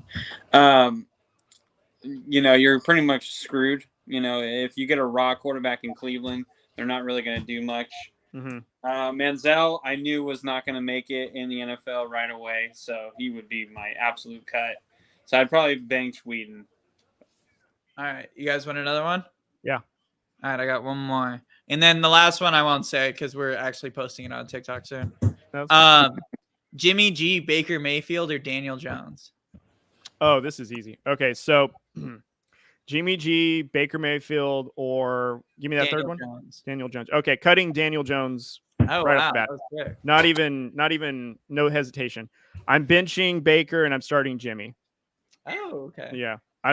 I mean Baker's okay, but I mean if I had the choice between Jimmy and Baker, I'm thinking Jimmy just because even when he was in San Fran that first year he started and San Fran wasn't that great of a team, I think he started 5-0 in the his first something games or whatever. So Baker to me is just too small, and I don't know how much he'll pan out. Maybe be a decent role, make backup quarterback, but I don't know about a franchise quarterback. Let's give it the best one. Okay. Okay. Drew, what about you? I would probably go. As much as I hate Mayfield, I would have to bench Mayfield just because he's more accurate. I would have to cut Jones as well, and I would start Jimmy G. What about you, Ethan? I would have started Jimmy G. I would have benched Daniel Jones, and then I would have cut Baker. I think Daniel Jones, his mobility is severely underused in New York. He has the highest top speed of any quarterback in the league. And also the highest fumble rate. Yeah. I mean, he's made of glass, but yeah. I think out of the two, I think he has the most upside. All right, I'll tell you the last one. This is the one we're posting tonight. Start bench cut, Aaron Rodgers, Drew Brees, and Peyton Manning for their careers. Ooh. Peyton Manning starting. I know. I was going to say Drew's not even hesitating. I'm actually a huge Peyton Manning fan. It would be ridiculous if I didn't say start. Yeah. Peyton Manning is my all-time favorite quarterback. So starting Peyton Manning. I'm cutting Aaron Rodgers because I'm done with all the bull crap. I don't care how many MVPs he wins. I don't care how many Super Bowls, which he's only won one. Yeah. And then who was the other one? Bench? Drew Brees. Drew Brees, yeah, I mean, Drew Brees he's good. I mean, he had the one controversy, and it seemed like everyone kind of forgave him, I guess. But quarterback-wise, Drew Brees was like so annoying because a lot of people talked about him when Peyton Manning was there and Tom Brady, So I always like kind of had I don't want to say hate for Drew Brees, but a little disdain for Drew Brees just because I always wanted like Peyton Manning to get his recognition, but it's not like he didn't. I mean, that's a bold statement if I said he didn't get his recognition. I'm pretty certain he would choose Peyton Manning over Tom Brady. I mean, I would because I think no way. Really? Yeah, I would. Yeah, he's that big of a Peyton Manning fan. Oh, that's an absolutely awful pick. I'm sorry. There's nothing Peyton Manning is better than Tom Brady at. I didn't say he was. I'm just saying personally, I would start Peyton Manning because Peyton Manning. I'm the biggest Brady supporter ever, and yeah, we know. We noticed. We noticed. I'm like huge on the Brady train. It's just because there's no other athlete in sports like him. I mean, no player has played as long as a career. No player is going to own every statistic in a over 55-year statistical period. No one's going to win as much as him. I mean, the fact that in his career he's only missed the playoffs once and he's started for 27 years or 23 years is absolutely insanity. Yeah, I mean, I don't think there's an argument about him being the most accomplished. But I would also say too, like just watching visually, like Brady was just like playing chess when everyone was playing checkers. And not to say that, Peyton was, but not saying that Brady doesn't do that. But I think that Peyton Manning's probably more talented at throwing the ball, but Brady is obviously more accomplished. Something happened over there. I didn't. Has it ended for you guys? Yeah, I did. I have Soto jumping up and down. Yeah, Soto just won. Okay. Well, Matt didn't make that much money then, I guess. No, he didn't make it. Say hi again. He didn't make some. You okay, buddy? Sorry, no, I'm still seeing Soto in the final minute here. Oh, okay. What's up, buddy? Hi. Hey, mommy. He hurt mommy? Oh no. No, mommy hit him in the head. Oh, mom hit you? Oh my gosh. Because my son was over here throwing rockets of baseball. Cam, can you say hi to Mr. Ethan? Say hi, Mr. Ethan. Can you say hi to him? Hi. Say hi. Hello. All right, I think I'm gonna hop off. All right, man. Hey, appreciate you for organizing this with us. And sorry it went long, man, but we appreciate you just thinking of us, man. Of course. Clark and I have been talking about doing live streams. We really want to do it during the NFL season. Yeah. And we figured this would be a good time to start trying and seeing how it works. And... What will he say? Yeah. I think it'll be a lot of fun during NFL games for sure. Yeah, that's kind of the goal, is that at some point we'll start doing this during NFL games or like during the playoffs. Yeah. Yeah, we were actually thinking about doing that when it's like, division week for us or for like Padres and Giants or whatnot, because we've been thinking about other ways to get you guys on other than like once every couple months, Yeah, we got to figure it out. We're getting busy. I know you guys are. You guys are just the creating machine. It's been kind of cool to watch. I've told Clark I want to go down on how many shows we have because I think when I'm back to teaching, it's just going to be unsustainable. But trust me, man, we would love to do more, but once a week sometimes is like a stretch. So yeah, you're doing like what, 4 or 5 a week? That's we do like really 2 or 3. It feels like 4 or 5 because we post one every like 2 days. Yeah, but it's really like 2 or 3 every week. I think you guys at 2 a week should be pretty sweet. It's just you got to have to spread them out, especially with your guys' schedule. Well, I've told Clark my dream thing would be is we have a guest one time or one show a week. And then we do like our hot take show, the other one. Yeah. And then that's just kind of how the schedule breaks up. And we kind of get rid of that like quick hits top 10 show. Yeah. Because I mean, the top 10 lists, they're fun. They're just not that interesting. Yeah. I think you guys kind of coming at it from a different angle makes it more appealing. But yeah, everybody, like, I think when everyone does them, like a couple of weeks ago, every podcast had a top 10 something out. So everyone wants to do top 10. And I'm like, there's nothing. That's why Clark and I went at it like the uniform thing, and we're talking about one show we're gonna do in the future is top 10 rivalries in sports. Oh, okay, yeah, I was thinking that, and I haven't told Drew yet, but Yeah, that was one of ours maybe too. Just let us know when you're gonna do that. Maybe we'll do it on your show because we. Well, I was thinking about doing it as like a start bench cut, so not necessarily a top 10, but there's so many rivalries though. Like you kind of need a top 10. I'll tease your guess on what Clark's hot take is this week. It does have to do with rivalries and how he believes one rivalry should not be real and it's not a rivalry anymore. Okay. That's what it is. I know what it is. I've known about it for like a month, but he's really worried to say it because he thinks he's gonna get like a ton of hate. Oh, okay. Which I kept telling him like he should have said it when we were smaller creators because now we have a bigger platform. Yeah. So like now it really hits. Like the Yadier Molina one, it would have done numbers for us if we posted it today. Yeah. But well, I think that you guys pinned it. It might get some late views just because it's been unpinned. We unpinned it. Oh, you guys finally took it off? Okay. Yeah, we took it off. Now our pinned videos is that Kershaw is the GOAT, the Dodger one, and we put the Pujols one up because it has too many views. Okay. I was gonna say people are gonna start thinking you guys are Dodger fans. You guys I know we make so many videos about the Dodgers. I'm kind of it all those Annie ones, it's because she's a Dodger fan, so it naturally happened. We're Padres fan. But yeah, when they keep saying we live rent-free in their head, I mean, I can't deny it. Well, our YouTube channel was looking like a Chargers shrine when you guys were on, because I mean it's your favorite show, so we were leaning into like your favorites, you know. I know. You got that comment about my love for Herbert, which I can't say is entirely false. So hey, you know what? Us as Derek Carr fans, we're on our knees too, so it's no big deal. It's okay. Yeah. So I'm gonna head out. Thanks for having me. All right, bud. Bye. Talk to you later, man. Have a good one. Bye. How do I leave? Here, I'll get you out. Yeah. I'll get you out. There you go.